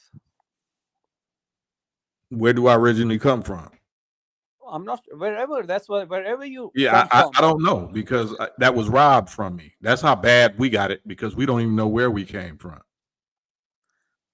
But you must come from some part of Africa, right? Tell me. Well, no, I told you, because we're not from Africa. The original black people are not from Africa. The black people are indigenous to every part of the planet. So I don't know what part of the planet I come from. I don't know what part of Africa I might have come from, because that was robbed from me. That knowledge was robbed from me. So I'm over here totally dead to the knowledge of myself, to the knowledge of my origin, my tribe, my ancestors, my God, my language. I don't know how to speak African. So have you ever done your DNA decoding? DNA? For what? Who am I going to believe? Who am I going to trust? What is that? Who's going to tell me what I really am? Who do you expect to trust? I don't worry about that. I make a new dynasty, a new lineage here. Okay. I'm an orphan. An orphan, can't worry about that stuff. Orphan has to start from himself. That's sad to hear. Basically, that's sad to hear. Or it's even worse than that. If you knew anything about the history of the black man and women in slavery, descendants of slaves of North America, it's way worse than that. No. If this is sad, I got a whole lot I can tell you. Yeah, I know. I mean, basically, I know to some extent. Basically, African Americans have built this nation. I mean, they have gone through really tough times, but we can't keep living on those tough times and say, okay, let's take advantage of what is around us, right? We can't keep living in those tough times. What is your position on the state of Israel right now? Israel is, you see, the thing is, they are committing. No, not the atrocities that's going on, just the existence of the state of Israel. What do you think that they have a right to exist? They have a right to exist. Everybody has a right to exist. No, listen, I ain't say everybody. Let's not go vague. I asked you something specific. The state of Israel, which was the product of the Balfour Declaration, which is the people of Germany, Nazi Germany, victims of the Holocaust. Does that state have a right to exist? Yes or no? Yes, they have the right to exist. Okay, then why are you saying that black descendants of slaves can't be living in the past pain or whatever when we never got that? You could you reconnect? Trying to understand what you're saying, please. Sorry. You said it's sad to hear what the black people that built America, that been slaves for 400 and something years, what we went through, and then you said or suggested that you can't keep living in the past or living as a victim of that. And then I said, okay, well, what do you think about the state of Israel? Does that, do they have a right for that state to exist based on their suffering that only lasted 4 or 5 years under their own German white brother? And you said, yes, they have a right to exist. So I said, so why shouldn't we have that? Okay, so you basically, you don't have it. And why don't you have it when they have it? Now you're getting somewhere. That's the question. Do you know the answer to that? It gets sadder. You thought that little stuff I just said was sad. Let's get into it. Let's get into why we don't have that, and they do. Please go ahead. In 1945, President Harry S. Truman agreed along with the United Nations to go take that land from Palestine and immediately start migrating in or immigrating or transferring in the first 100,000 white Ashkenazi, Khazar Jewish people from Europe, from Germany. Okay. Right? That's why there's no peace in Israel right now, because of the way that land was taken and the people that they forced in place, and they used the UN, the United Nations, to do it. They used the UN armies, weapons, sanctions, resources, everything to make sure that this little handful of white, survivors of Hitler's Holocaust had their own separate state and territory, provided all of their needs, supplied all of their needs, all the modern technology, weaponry, technology, ever since 1946. But why do they choose that piece of land? Why? No, why did they choose that people to do that for instead of the people that they destroyed and enslaved for 400 years? Why would America do that? The American president do that for some Germans, some German white people, but they wouldn't do it for the black people that they enslaved for 400 years? You tell me that. Why they wouldn't do it? They did it, you're saying, in 1945, right? No, they did that for the Jewish people, the white people. Why didn't they ever do anything like that for us, whom they actually enslaved for 400 years? They did that. America did that for German Jews. German Jews didn't suffer nothing from America. But my question is, why did they do it for the German Jews? That's what I'm asking you. Why do you think they didn't do it for us, but they did it for the German Jews? Because they, according to Abrahamic faith, that area of land belongs to them. Who is them? Jews? The Jews, yeah.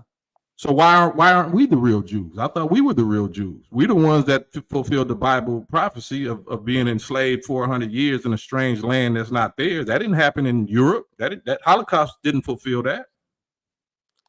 You got a point. I mean, basically, they don't take you as Jews? Absolutely not. Even though they call us anti-Jew, they call us anti-Semitic, when the very definition of Semitic means Afro-Asiatic. We're the Afro-Asiatics that was enslaved for 400 years in a strange land, and they know it. So Why don't you know it? do you call yourself Jews? We don't have to call ourselves what we are. Because that is the basis of giving them that piece of land, because that connection of Abrahamic religions. Because they call themselves Jews, that's why they got that. According to my understanding, I don't know. Why did they take us from our original land? We was calling ourselves that in Africa. We knew we believed in Abraham and the Torah and all that in Africa. Why did they take us? But you still have your original lands, right? No. What land do we have? Basically, I'm not sure if the black Jews had which piece of land they had. But I mean, you have We're the original people. Why wouldn't we have the original land? Which part are you calling the original land? Every part. But any part that you're talking about, we should have land there, right? If we're the original people, right? No, but the point I'm making is if the United States president in 1945 got with other rulers, head nations in the UN, the United Nations, and they decided, okay, well, they decided where we're going to carve out that land and call it Israel. Why wouldn't they do that for us? Anywhere. It didn't even have to be in Israel. Why wouldn't they do that for us in any land? Even in our own African land. Go back and make sure you take care of us for 30 years or 70 years in our homeland. Why they didn't do none of that? So would you, if let's say they do make such a move and say, okay, if it can't be if we talking about what is. We've been here. Listen. Yeah. You're talking hypotheticals. We're not talking about ifs. We're talking about what is. So Israel has been in existence. Israel is there since 1947. 47. You see, what I have seen is, and what I've read is, in fact, Pakistan was formed is somewhat of a byproduct of Israel, because what again the America and Britain wanted is to give this piece of land to Israel. So they said, so that is there are two countries formed on the basis of religion. One is Pakistan and one is Israel, right? So they said, okay, before we say give independence or this piece of land to Israel, let's form a Muslim nation so the Muslims don't shout about it. So they gave independence to Pakistan as a Muslim country. So now the Muslims had a piece of land, and after that, right, 40 so who is the United Nations? Who are the United Nations that did this? Are they run by black people or are they run by white people? Of course, they're run by white people, of course. Okay, then where we get let's not dance around. Let's get to the subject of why is white people running everything and why are the black people on the bottom and white people on the top? I don't know. Basically, is it a matter of intelligence, or they have been more practical? Or it's a matter of intelligence. They have been more practical in applying stuff. Like it's a matter of righteous intelligence. The reason why white people are on the top is because of a science and a nature of wickedness. The black people are not wicked by nature. So the black people are easily deceived by people who are wicked by nature, people who are quick to build weapons of mass destruction and use them. Mm-hmm. Right. Yeah. So who's ever willing to do the most and the greatest amount of bloodshed and the loss of taking of human life will be the ruler, right? Should not be, but of course it. Well, we're not talking about what should be. We're talking about what is, right? Yes. Yeah, you're right. You're right. Yeah. So that's why that's sad, ain't it? Ain't that sad? That is sad. Now let me tell you something about. Again, I go back to India. Is there have been so many inventions, medication type of things in India, and what used to happen is if somebody came up with something, they would say, oh, keep it within the family, it should not go out. So they would treat people okay, whatever they would do, make money, but they wouldn't share their invention with somebody else. And if the family passed away, that invention would die. So that sense of sharing was not there. But the white man, what he did, he started bringing out laws like copyright laws and patents and all that stuff. So now what happens is, if you're coming up with an invention, your invention is secured. Now, if you come up with an invention and don't share your invention and how to do it, and you pass away, that invention is only good till you are there. And this is what's been happening in, I think so, in India and also in Africa. What? There's the sense of sharing has not been there. Well, certain, the science and the technology, even of how the pyramids were built, was hidden on purpose, because we are the ones who produced this wicked race, and we knew how long they were going to last. We knew what they would do with any information, any high science or knowledge or technology, and it's proven what they would do. As soon as you give them a little bit of knowledge of atoms or atomic energy, they build a bomb. You give them knowledge of viruses, they build disease. You know what I'm saying? So we already knew what they would do with any knowledge, and because they've done it, right? Yeah, they have done it. That's why we need a thing called religion or God. Called who? We need God. Right. And God has to be a physical warrior, though. God has to have superior weapons than the wicked people, right? No, you're talking of actually physical weapons. Exactly. What other weapons are there? So it's controlling the thought process, controlling things, your emotions, your morality, and so many other things. So we had control over that when we were in Africa, but that didn't stop people with physical weapons from coming and physically taking us, right? Yeah, that is true. That is true. I So mean, that's not the solution. The solution is to speak the language that the wicked speak. The wicked only respect arms and weapons and superior firepower. So if your God does not have superior firepower to the wicked, then that's a useless God. so you mean the God the blacks were serving was a useless God? He didn't arm them with weapons? Say that one more time. The God that the blacks were serving was a useless God because he didn't arm them with weapons? Well, the black God actually made them. He made them as the weapon. he But made. what good is that weapon if the white weapon has overtaken the black weapon? Because it's the science. It's the science of life. It's the science of immunity.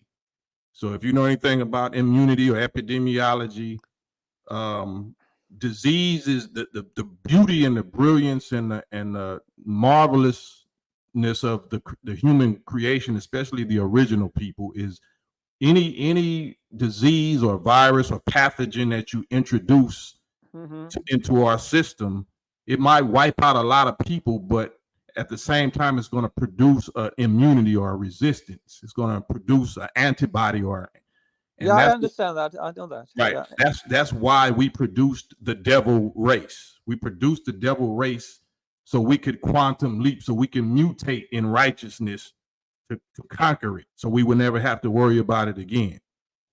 So, but you are worrying. I mean, this is just a little spark. This is just like a little blinking in time. They've only been here for a spark, a little split second. We've been here for trillions of years. So this little spark of a few thousand years of them doing this, so we can become immune to them, spiritually and physically immune to them. That's it's worth it. But don't you? They won't make us go extinct. They can't get rid of us.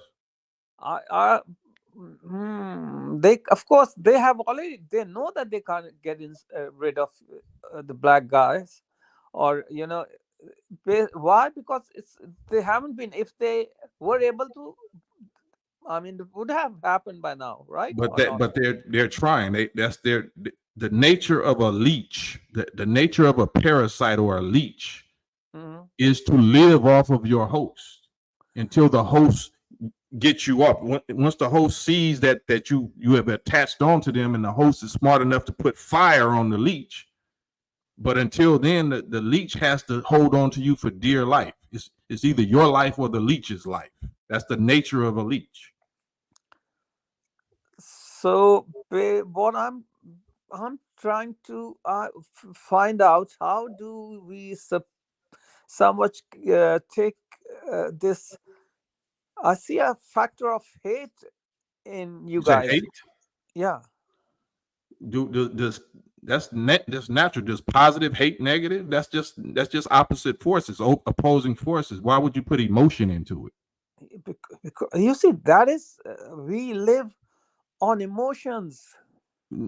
Emotion is just energetic forces. Yes, whatever you see. No, it's not whatever. It's just science. It's nature. Why would you paint it as an emotion? Because emotion clouds reason. Emotion clouds provable logic in science and mathematics. But We don't have to put hate, the word hate, into it. That's irrelevant. No, but if you, what I see is what the white man has done. You are looking in the future that to be there. I mean, so you want them to be gone and you be there. Well, it's not a want. It's we made them to be gone. We know they can't survive. It's not we want them to be gone. We want our people to see the purpose for them being here, so that they can survive, so that they won't get wiped out by this virus. I don't think so. Anybody's going to get wiped out, because we've been wiped out for 400 years. You are wiped out in what sense? In being victims of these people, in being victims of their evil. Every individual has to die, right? What is the prime time that you remember? What was the best times for the blacks? Let's put it like that. I don't know. I don't have the knowledge or the memory of my history, because it was stolen from me by these people. You mean the white guys stole it? Nowhere in Kenya, Africa, no one has this. No.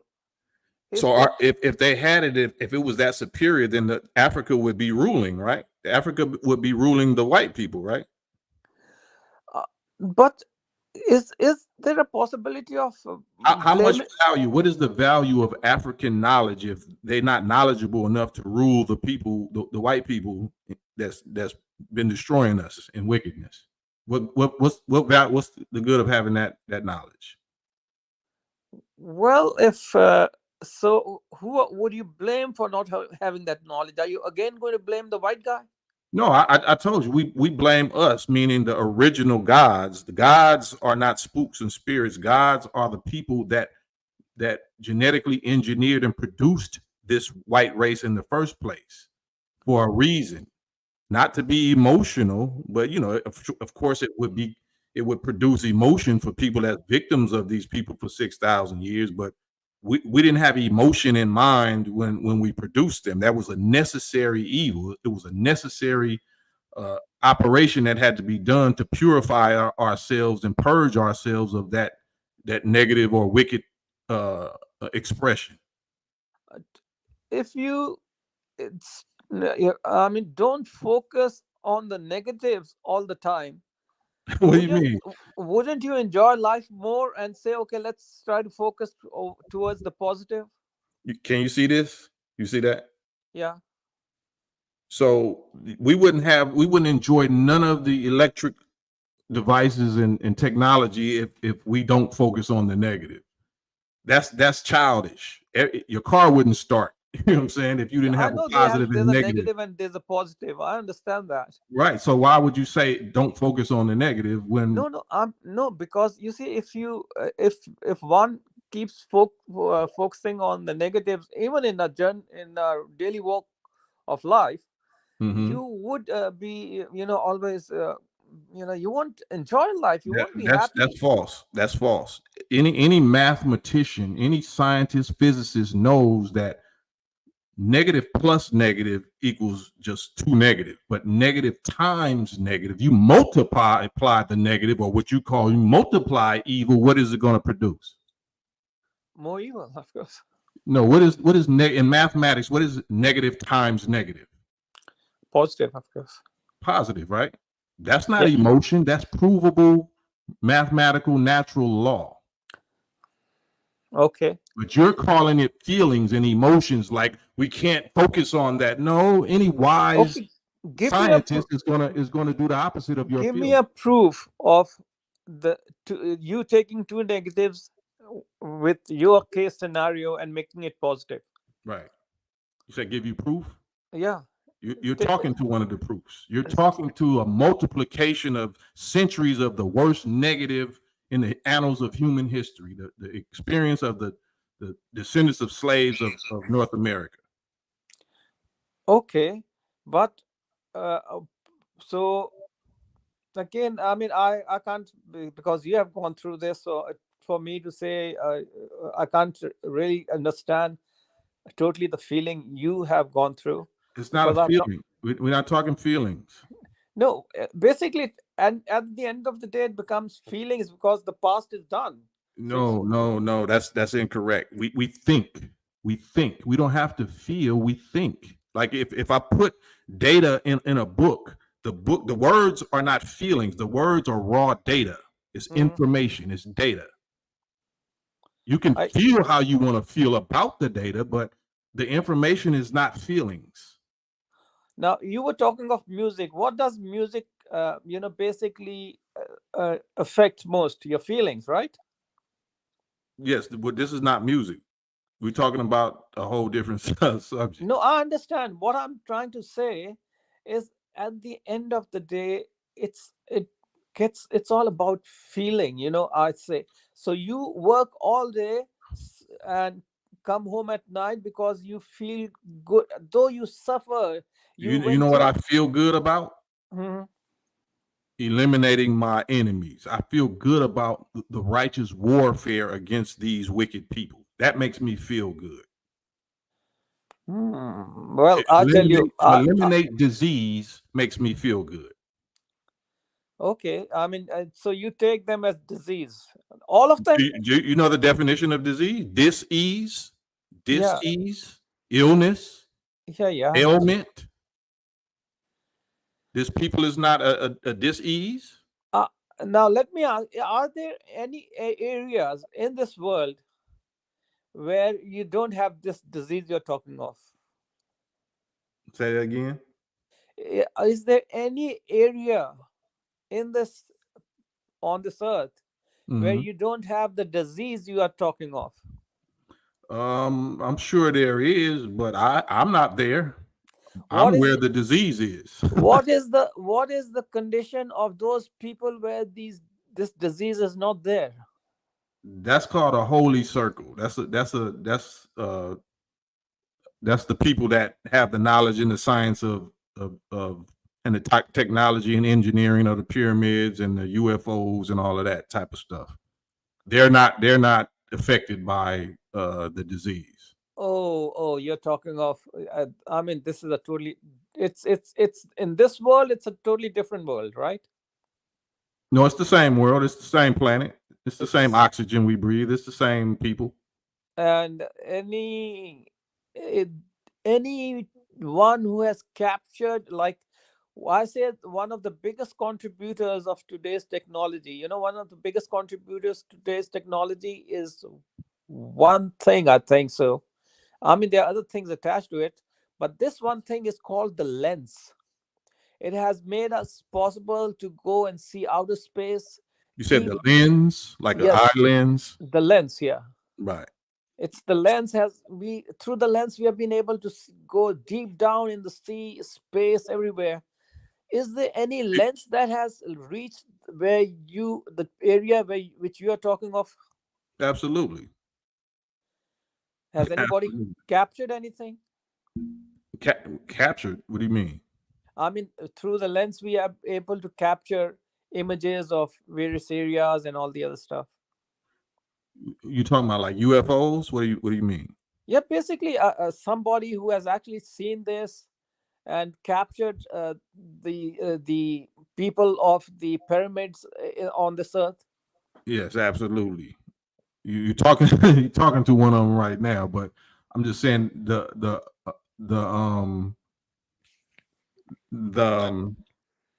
no, you know, I don't know what you believe as God. I don't know. Do you believe God is something other than human beings?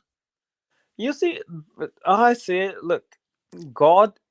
If we take God as something we cannot see, then how do we comprehend Him?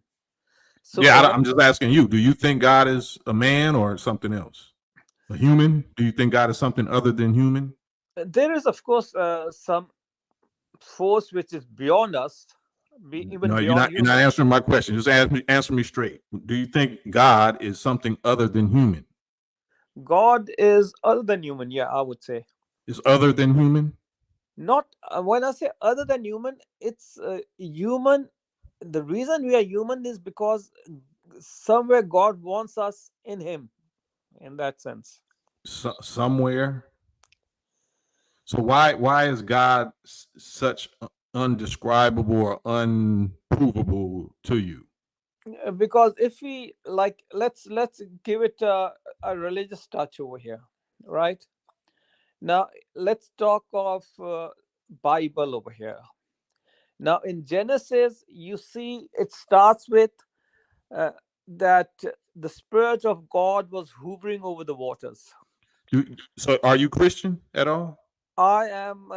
I believe in The Bible? various faiths. I believe in the Bible. I believe in the Quran, but Right. I So don't. I don't take them to be the inerrant word of right, God. right, right, right. Right. So but you didn't start at the beginning, right? But say the part what you said again.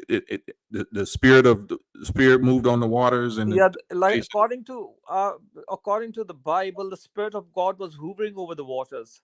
Now, It says right after this verse, you see the creation process starts. Now, when I talk of creation, I'm not talking of because there was water before that and all the other stuff. Now, Mhm, this is to do with us humans. And on the sixth day, God makes Adam, mhm. and the seventh day he rests.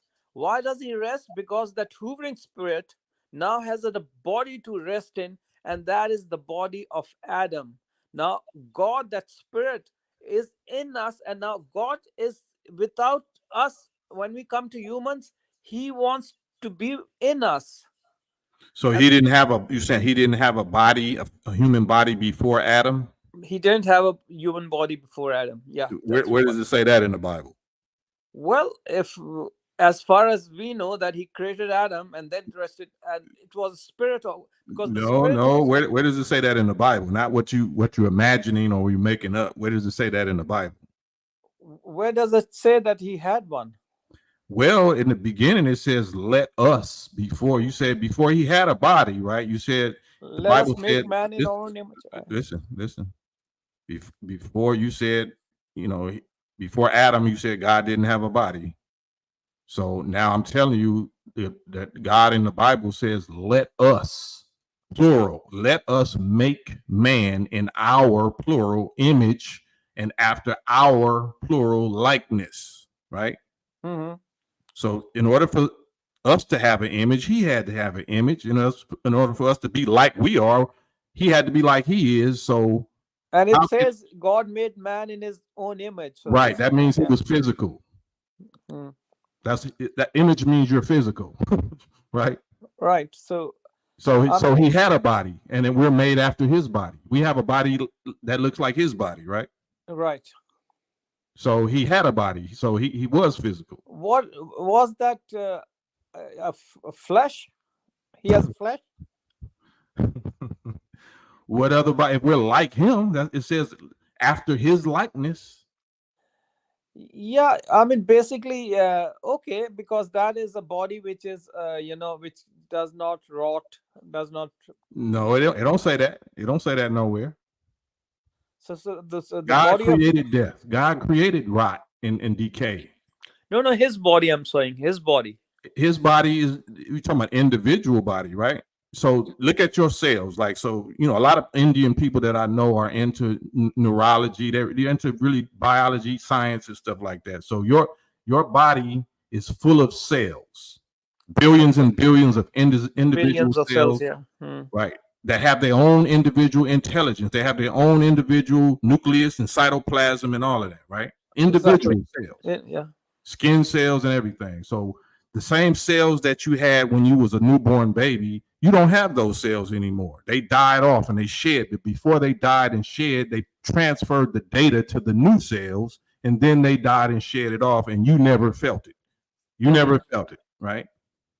That's what we are. We are cells of God. We individually die off, but before we die off, we transfer the data that we acquired to the new cells so they can start off where we left off. So the species of God never dies, but individual cells die.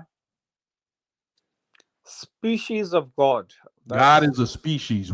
God is a plural. God is not just one individual. And even if he was one individual, he would be made out of billions and billions of individual cells, right? And atoms.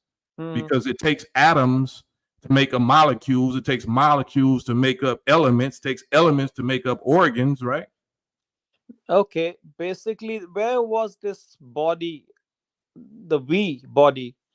Was it on this earth or was it on another planet or something? Say that again.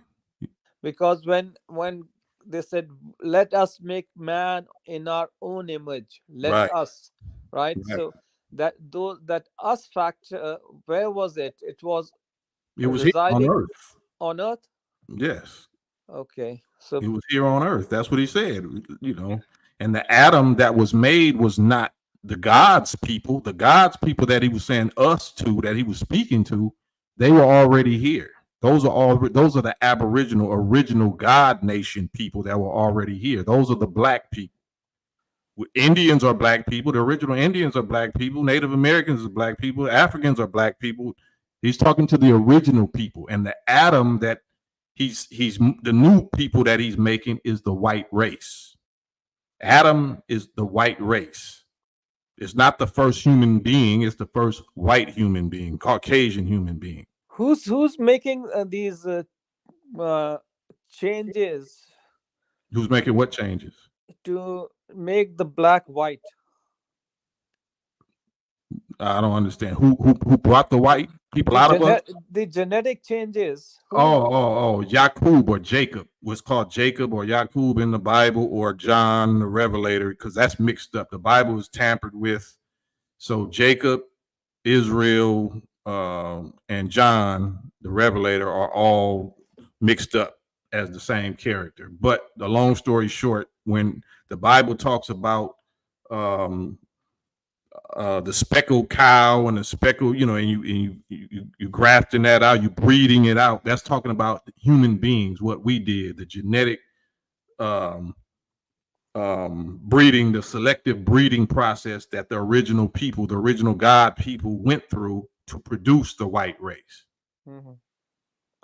So they just put it in symbolic language or metaphor, fable language in the Bible, but that's the real process. Now, did they know that the white people they are producing, they're going to genetically putting together, they will end up destroying the black? Yes. And they still went ahead with this? Yes, why? Because we couldn't be destroyed. That, you know, the scientists, the gods knew that they wouldn't be able to destroy us, but it's like any plague or pandemic or disease or scourge or whatever, it will wipe out enough of us until it triggers the immune response. Once it triggers an immune response in the original people, then it's going to develop, it's going to quantum leap and mutate and produce an antibody or black blood cells or whatever to make, you know, ourselves immune to that threat. So basically, you cannot then blame the white guy, because right. That's right. That's right. You're right. We don't blame them for being white. Okay, no, you'll have to, if for all your suffering, you'll have to go back and blame the black guy who produced the white guy, right? Absolutely. That's absolutely correct. Hmm. Absolutely. So that's why So, we don't get into the emotions. We understand the purpose and the aim and the function of why we made them in the first place. but now that they're like, okay, now that they are there, wouldn't be better? Let's try to see if we can live in harmony. How did that work out for us? We've been doing that for 6,000 years. How did that work out for us? It's getting better and better day by day. Who is it getting better for?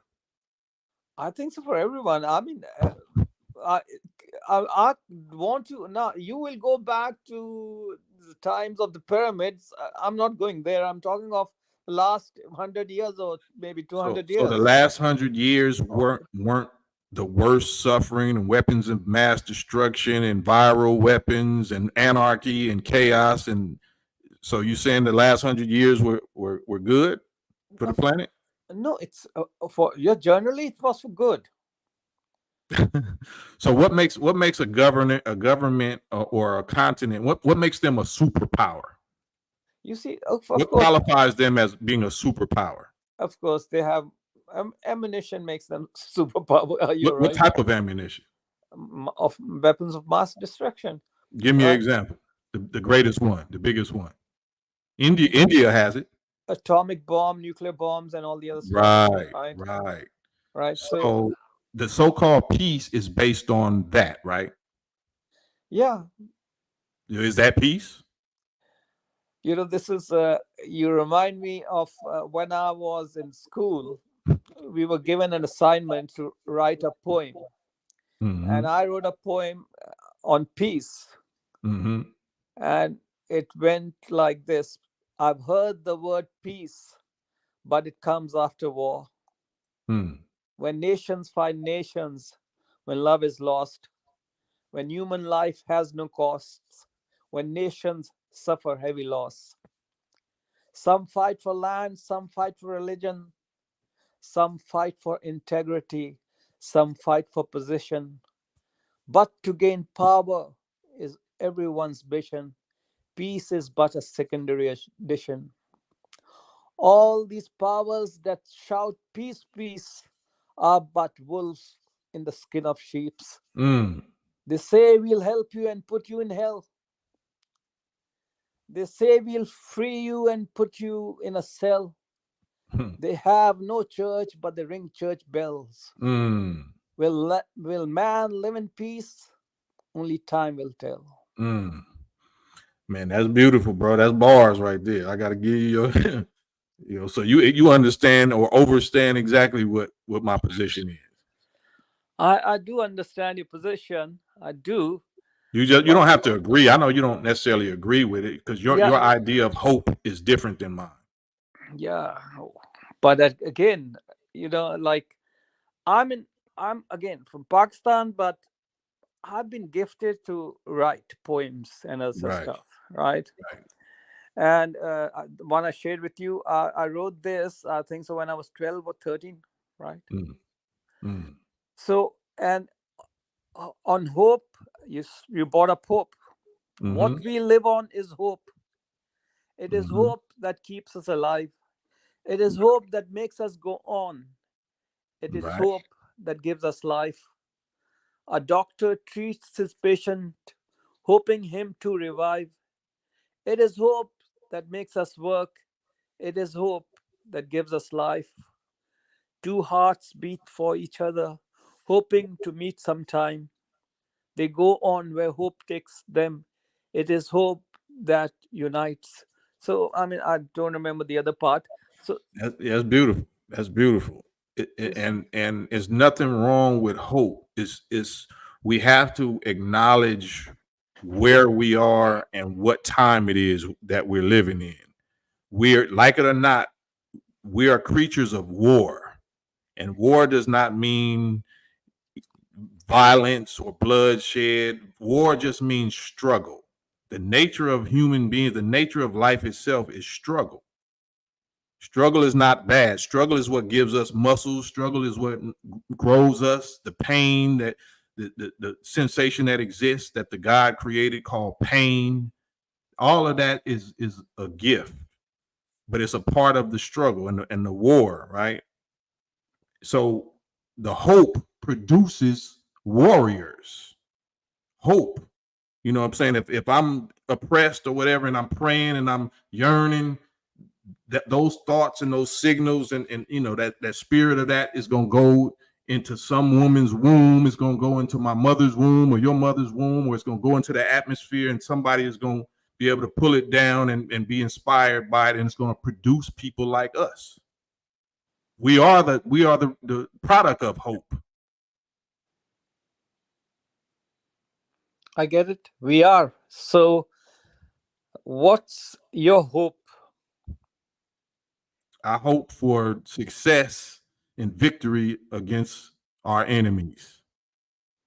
And I don't just hope for it. I work for it. I live for it. I'm a warrior. Do you believe in coexistence or just not with evil? I don't believe in coexistence with evil. So is there no chance of taking the white man as not being evil? Yeah, that's up to him. Like, we produced the prophet. You know, we proved and we gave them an example and a path that they have to take, but we're not responsible for making them take that path or making them be righteous or whatever. Their time is up. Grace is up for them. They have been given time and been given a prophet and an example. Prophet Muhammad, peace be upon him, which we are taught was a white Arab, a white man. So they have the example and the man and the path that he laid out for them. If they don't choose it, then that's on them. Of course, I mean, basically, when you say they don't choose it, are you talking of how they have to choose him? You mean the religion, or are you talking of? It's the practice. I don't like it's religion for them. It's not religion for us, but for them, it's a religion of practicing to be truthful, to be righteous, to, you know, all the righteous characteristics that are against their nature. That's not their nature. Their nature is opposite of righteous. It's opposite of original. If they're white and they're non-original and we're black and we are original, and original or black means good or righteous, then the opposite of that is the opposite of that. So they need a book, they need a teaching, they need a discipline. They need a curriculum just to become righteous, to become like we are naturally. And the book you're referring to is the Quran, right? The Bible, Quran, Torah, all the scriptures of the gods.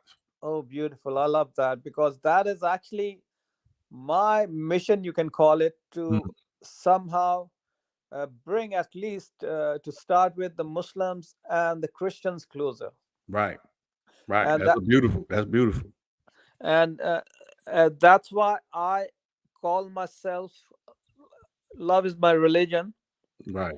Because I have studied the Quran, and what I see is Prophet Muhammad sallallahu alaihi wasallam is pointing to one person who can unite the world.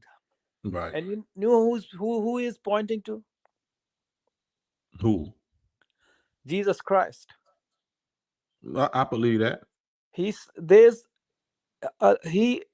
was given the revelation. The Quran, of course, is the revelation given to him. Right. Surah 19:21.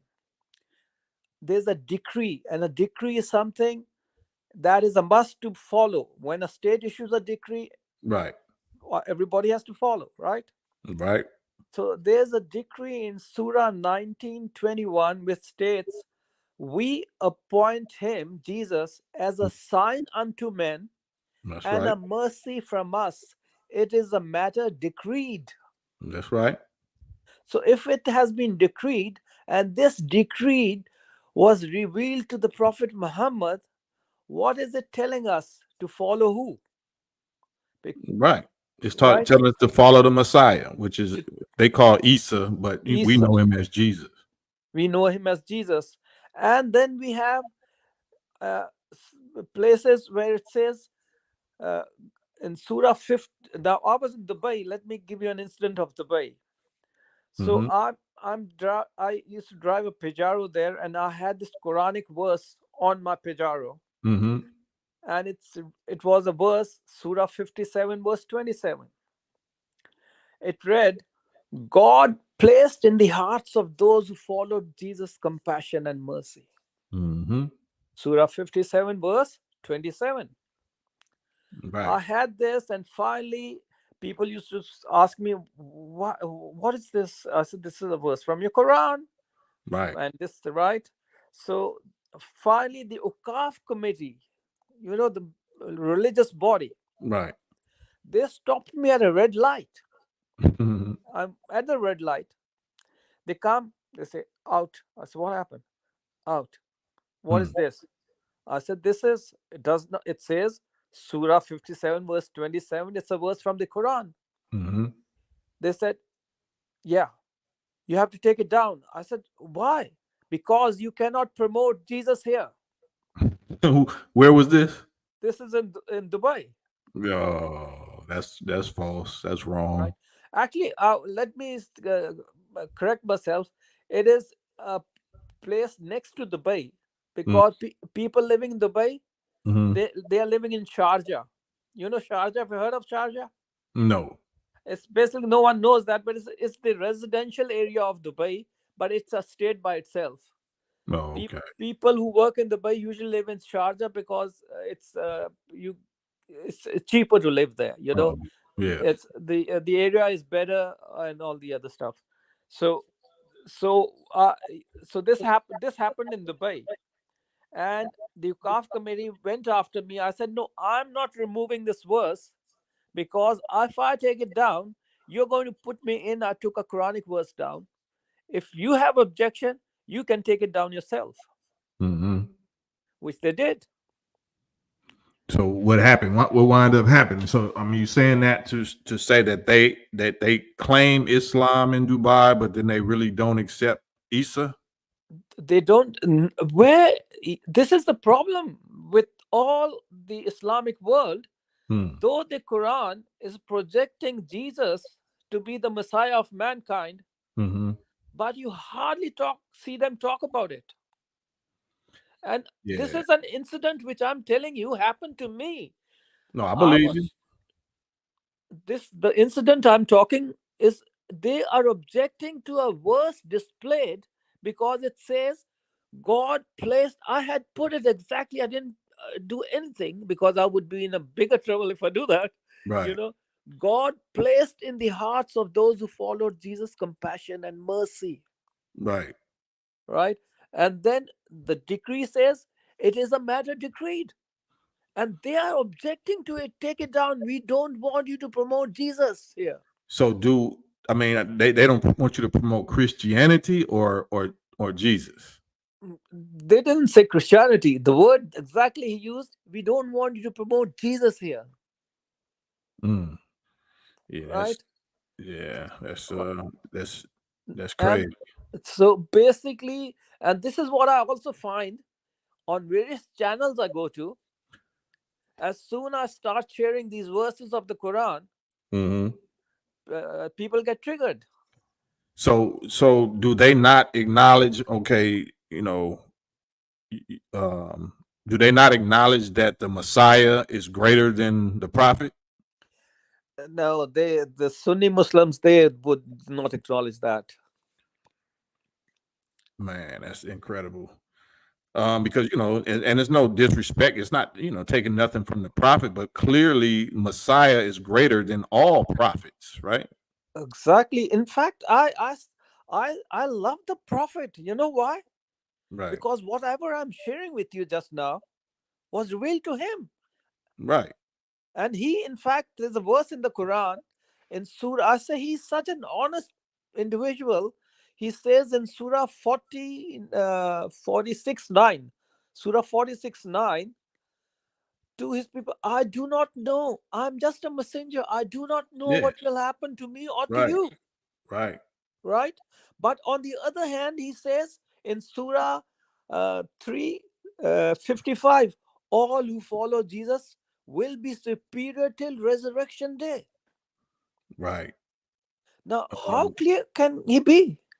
But that's part of the hijacking and the tampering that has gone on in Islam, in Judaism, and in Christianity. It has been hijacked by white supremacy because the prophet, being a white man, they want to be proud and only hold on to that. It's all prophet, the prophet, the prophet. You know what I'm saying? But the prophet is saying that, you know, the Messiah is the one that's going to be here in the end with Allah, and Allah is going to teach the Messiah the book and the wisdom and the gospel and the Torah, and the Messiah is going to do this and do that. So that's, to me, just a clear example of hypocrisy or disbelief or something.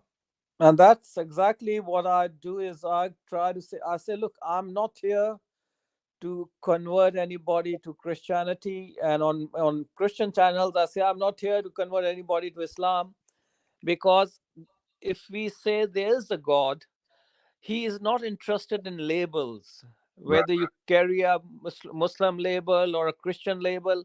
He is interested in your works, Right. right, at the end of the day. And according to the Quran and the Bible, when the Quran says, now every surah, with the exception of one in the Quran, starts with "in the God of compassion and mercy." Right. And how do you hello? Yeah, I said yeah, except for Surah 9. Surah 20, Toba, Surah Toba. Right. Now you say, how do you know this God of compassion and mercy? Because the verse I was sharing with you, God placed in the hearts of those who follow Jesus compassion and mercy. Now, when you have that compassion and mercy in your heart, you will know that God of compassion and mercy, which every verse of which every surah of the Quran, with the exception of one, starts with. Yeah, well, you know, at least you know your opposition, and you have to be wise with how you deal with it, especially if they outnumber you. If you outnumbered, then you have to be wise about how you deliver certain information. But yeah, I actually joined your stream for the purpose of rap, but mm, I don't know if it's something which I should be sharing with you. Could I send you an email? yeah, definitely. Where could I find your email? Well, you can. Are you on Instagram at all? You have Instagram? And I do. No, I don't think so. I should have Instagram, but I've not Yeah, touched it for years. Can you I'm put gonna your type it in email in the the chat. chat? Can Yeah, you I'm gonna put? type it in the chat right now. Yeah, please. There it is. It's at West Coast Cam on Instagram or Facebook or Twitter. I'll just take a snapshot because I'm on my phone. Once you put it in the chat, yeah, no problem. But yeah, I appreciate your input. You know what I'm saying? It's real educational, and just by you being traveled and being where you from and from your life experience is good for the people to hear us, you know, reason together. yeah. That's the incident. After this incident, people said, "Look, the UCAF committee in Dubai." I'm talking here. Now, I've lived in Dubai, as I said, for 18 years. Two of my kids were born there, and the problem and life was beautiful there. But the problem is that they don't give you the kids any right. Even if they are born there, as soon as the kid turns 18, he has to either have a student's visa or a work visa. If he doesn't have those two, he has to leave the country. So then we were thinking of moving to USA. And when this incident happened, and people said, look, the CAF committee, once they get after you, you better leave. Right. So I go to the American consulate in Dubai, and my wife was not well. I said, I want a visa. For my visit visa was still valid. And because we had been to the USA, but her visa had expired. So I said, I want, my wife can't come. They said, no, we can't let you, we don't give visas unless we interview her. So I said, I would like to share with you this incident which happened to me. The guy said, oh, you are the one, because we have been talking about you, because I had it for several years, you know. We have been talking about it, that you one day will get into problem, and you have. Right? Okay, no problem. Your wife doesn't have to come. You come and pick up the visa, because we want you to leave too. Right? So basically, God has its way, you know, how things work. And before I go, I just wanted to, you put your email there? You didn't put your email in the chat as yet. Yeah, I put it in the chat. It's under you see a Digital Soapbox Network. It's not an email, but it's a no, in this chat, in the in this back back channel. Back channel, yeah. Oh, okay. Let me see. Hold on. Yeah, how do I get to that? Let me see. Yeah, I don't even know how to get to it. I'm not good on this. Can you spell it out, please? Tracks. Let me see here. I'll type it.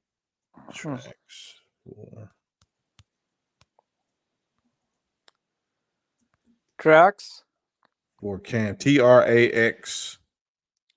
TRAX. Okay. TRAX. The number 4 KAM. Tracks for KAM at gmail.com. AAM. K as in kite. K. Also KAM. Okay. I did read that on KAM. KAM. Okay. Yeah. Tracks for KAM at gmail.com. At gmail.com.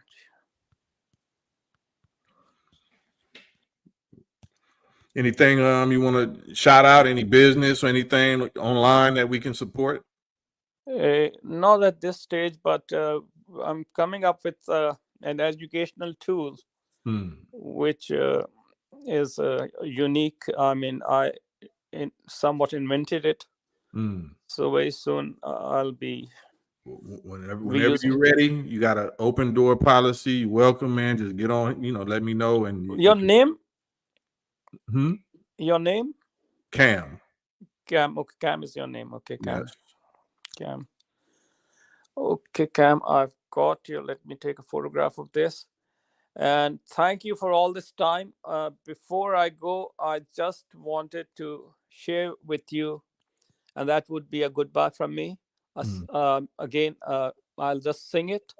All right. And it goes like this. All of us are from Adam, be black, brown, or white. Got to learn how to live together, not to hate, let love abide. Got to learn how to live together, not to hate, let love abide. Diversity is a beauty we got to realize. No matter what your race or religion, walk side by side. No matter what your race or religion, walk side by side. Thank you for the time. Man, thank you, bro. Appreciate you, man. I'll be emailing you. Thank you. All right, peace. Peace. Man, that was good. That was very good. International brother. I like just matching wits and just asking questions and having questions asked. You know what I'm saying? Hopefully I didn't bore y'all, you know what I'm saying?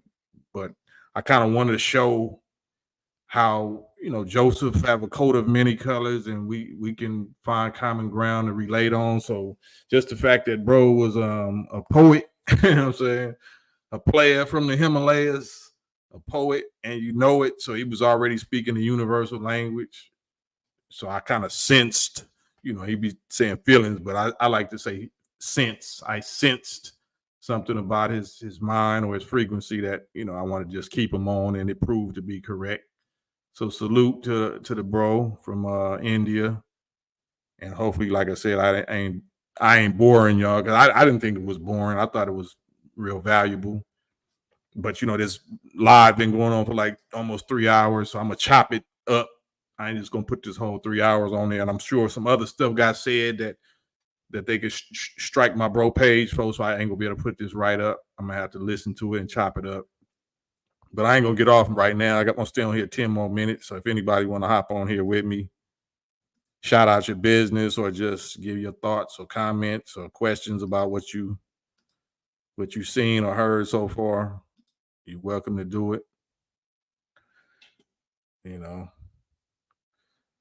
I just appreciate the company. You know what I'm saying? I'll be everybody calling me a bully or calling me this or that, you know, and he even kind of suggested, well, why the hate? Why the hate? Like, man, I ain't no hater like that. You know what I'm saying? I can justify what I think I should be hating. I hate wickedness. I hate evil. You know, I hate lies. But I'm not a hater.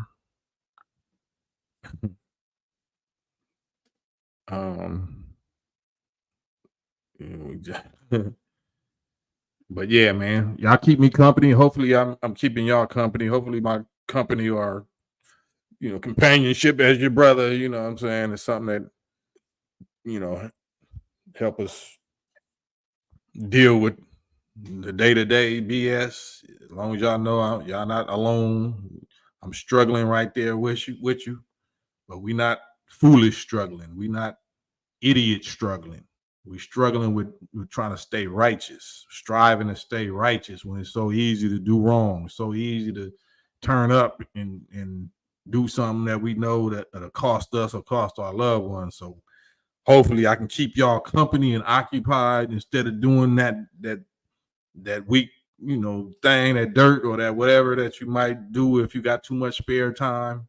Idle mind, the devil workshop. So I'd rather we keep each other company. You know what I'm saying? So hopefully I'm adding value or bringing value. You don't have to agree with me. You never have to agree with me. But as long as you see some kind of value in my energy or my spirit that is worth tuning into, you might come across something valuable every now and then. But you don't have to agree with me. You don't have to believe me, believe in nothing I believe in. You don't have to follow me, none of that. But I know what I know about certain truths. So if you tuning in at all, you're going to benefit. I can't tell you what you're going to benefit or how you're going to benefit, but you will benefit. Just like I benefit from y'all being here. So we are, mental beings. We are connected mentally. Some say spiritually. Spiritually is true because spirit just means the breath of life. We all are, attached to the same atmosphere, this sphere of atoms of oxygen and nitrogen and other little trace gases. So we all pulling off the same energy into our lung, into our little nuclear reactor called our lungs. So we are together, whether we like it or not. You know what I mean? But some of us have different natures and different functions, which is to leach or to drain or to suck the blood or the life force from others. And those are the ones that have reached their expiration date on the side of the milk carton. Or those are the ones it's time for them to go. They can take some of this silver. They can take some of this colloidal silver that I got and stave off the fungus or the bacteria. westcoastcam.com, ionic colloidal silver. And that was just symbolic, but it was literal at the same time. Yusuf, we needed you earlier. I know you had to handle your business, but it was a couple little critters, a couple little poison rodents that was in here for a while, but it's all right. It don't disturb me, but it disturbs, people that's trying to concentrate or focus or communicate in the chat when, but it's all good. But yeah, I'm on here for 7 more minutes. RB, yeah, you can tell he knows the scriptures, yeah. And you can tell people that understand certain grade level of understanding of scripture, because we can know a lot of stuff. We can memorize a lot of stuff, but that don't mean we understand it. So, you know, when I toss out certain interpretations or revelations with people, I can tell where they mental or spiritual maturity is at based on how they respond to certain interpretation or revelation that I toss out there. So he didn't seem like he rejected it. He seemed more scientific, logical thinking rather than emotionally reacting to something that wasn't the norm, is according to his understanding or his interpretation or his belief of Jesus or Christianity or the scriptures or whatever. So I like that. I like people that don't necessarily get emotionally riled up or emotionally offended because a new or a different interpretation might be introduced. To me, it's fascinating. If somebody can give me something fascinating and actually can stand on it and give me, you know, proof of it in nature, because I'm not gonna, like we talked about earlier on when he first got on, I'm not just gonna take no so-called scientists or no National Geographic documentaries is no gospel. Like, absolutely not. I know that's how Satan deceives the whole world through his media and his so-called scholars and scientists, his officials. Trust the science. You know what I'm saying? I'll never trust the science on face value, and you shouldn't either. But it's fascinating. Okay, I hear that. I hear that. You know what I'm saying? But it's gonna go in one ear and out the other because we from Missouri over here. We from the show me state, the show improve state. So, but yeah, as long as he don't try to wrangle, anybody don't wrangle too long on that. Okay, once he see, okay, he's demanding proof, he's requiring proof. Cool, let's change the subject because I'm not going to entertain dogma and rhetoric and beliefs. You know what I'm saying? So he was mature enough to be able to pivot and just get on a subject that it was his actual own experience. Then I'm with that. Don't tell me what you believe. Tell me what you experienced. You know, and I'm gonna do the same. Yeah, Dewey Rodriguez. Yeah, need to chill. Need to chill the emotion sometimes. Yeah.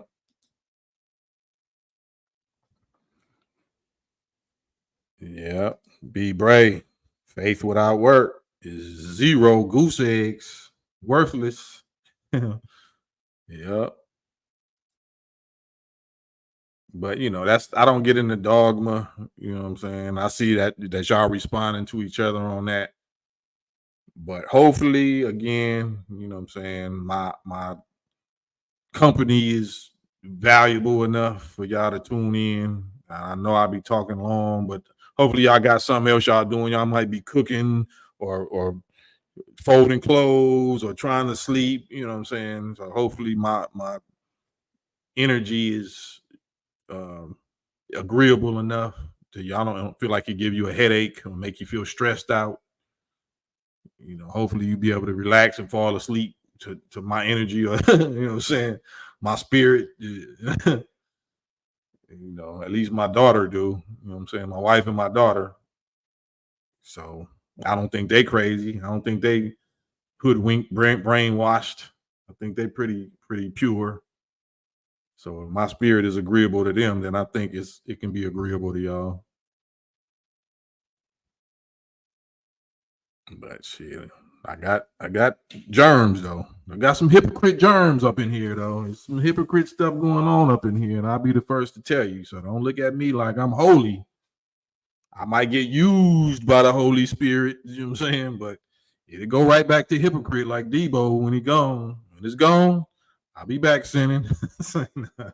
Not like that. But I'm just saying, I'd rather you think that, you know, I'm sinning, and then you get surprised when you say I'm not, then you think I'm holy, and then you get surprised negatively when you see me sinning. So if that makes sense. Right, Elmatic. To the best of my ability. But right now, like I say, in life, man, it's just we need companionship. We need a friend. We need brothers and sisters, man. Like, you know, that's fighting the good fight, that's struggling and suffering and still standing on righteousness. Like, we need to hear that. I don't need to be on the internet. I don't need to be on Instagram or Twitter or nothing and just seeing people slipping on the banana peel and making it seem like being weak and giving up and quitting and selling out is the thing to do. I can't do that. That's why I don't have a TV. That's why I don't be on TikTok and all this other stuff and Twitter and like Instagram. Like, I can't do it. I can't do it. I can't allow my mind to get infected no more, especially with all this, you know, this SEX type activity that's all in the news right now, violation activity. I can't do it. Yeah. Like Rod Hayes be saying, find me somebody who's squeaky clean. Yeah, I don't know one. I mean, I know somebody that's the closest, but I don't need to go there. My teacher is the closest that I know of, and he the first one to say that I ain't squeaky clean, you know, like that. Man. So yeah, man, I reached the 3-hour mark. Thank y'all for sliding and riding with me, putting up with me. Hopefully my company is of some kind of value, because y'all definitely of value to me. And until tomorrow, mañana, God willing, if he please, may he bless all of us to be safe and wake up and improve or cure or heal our health conditions, whether it's mental depression, mental health, physical health. We all being under attack, so we all are suffering something. So I pray for healing and comfort, you know what I'm saying, and victory for y'all and for us and for myself. In the name of your prophet and my prophet, whatever God you believe in.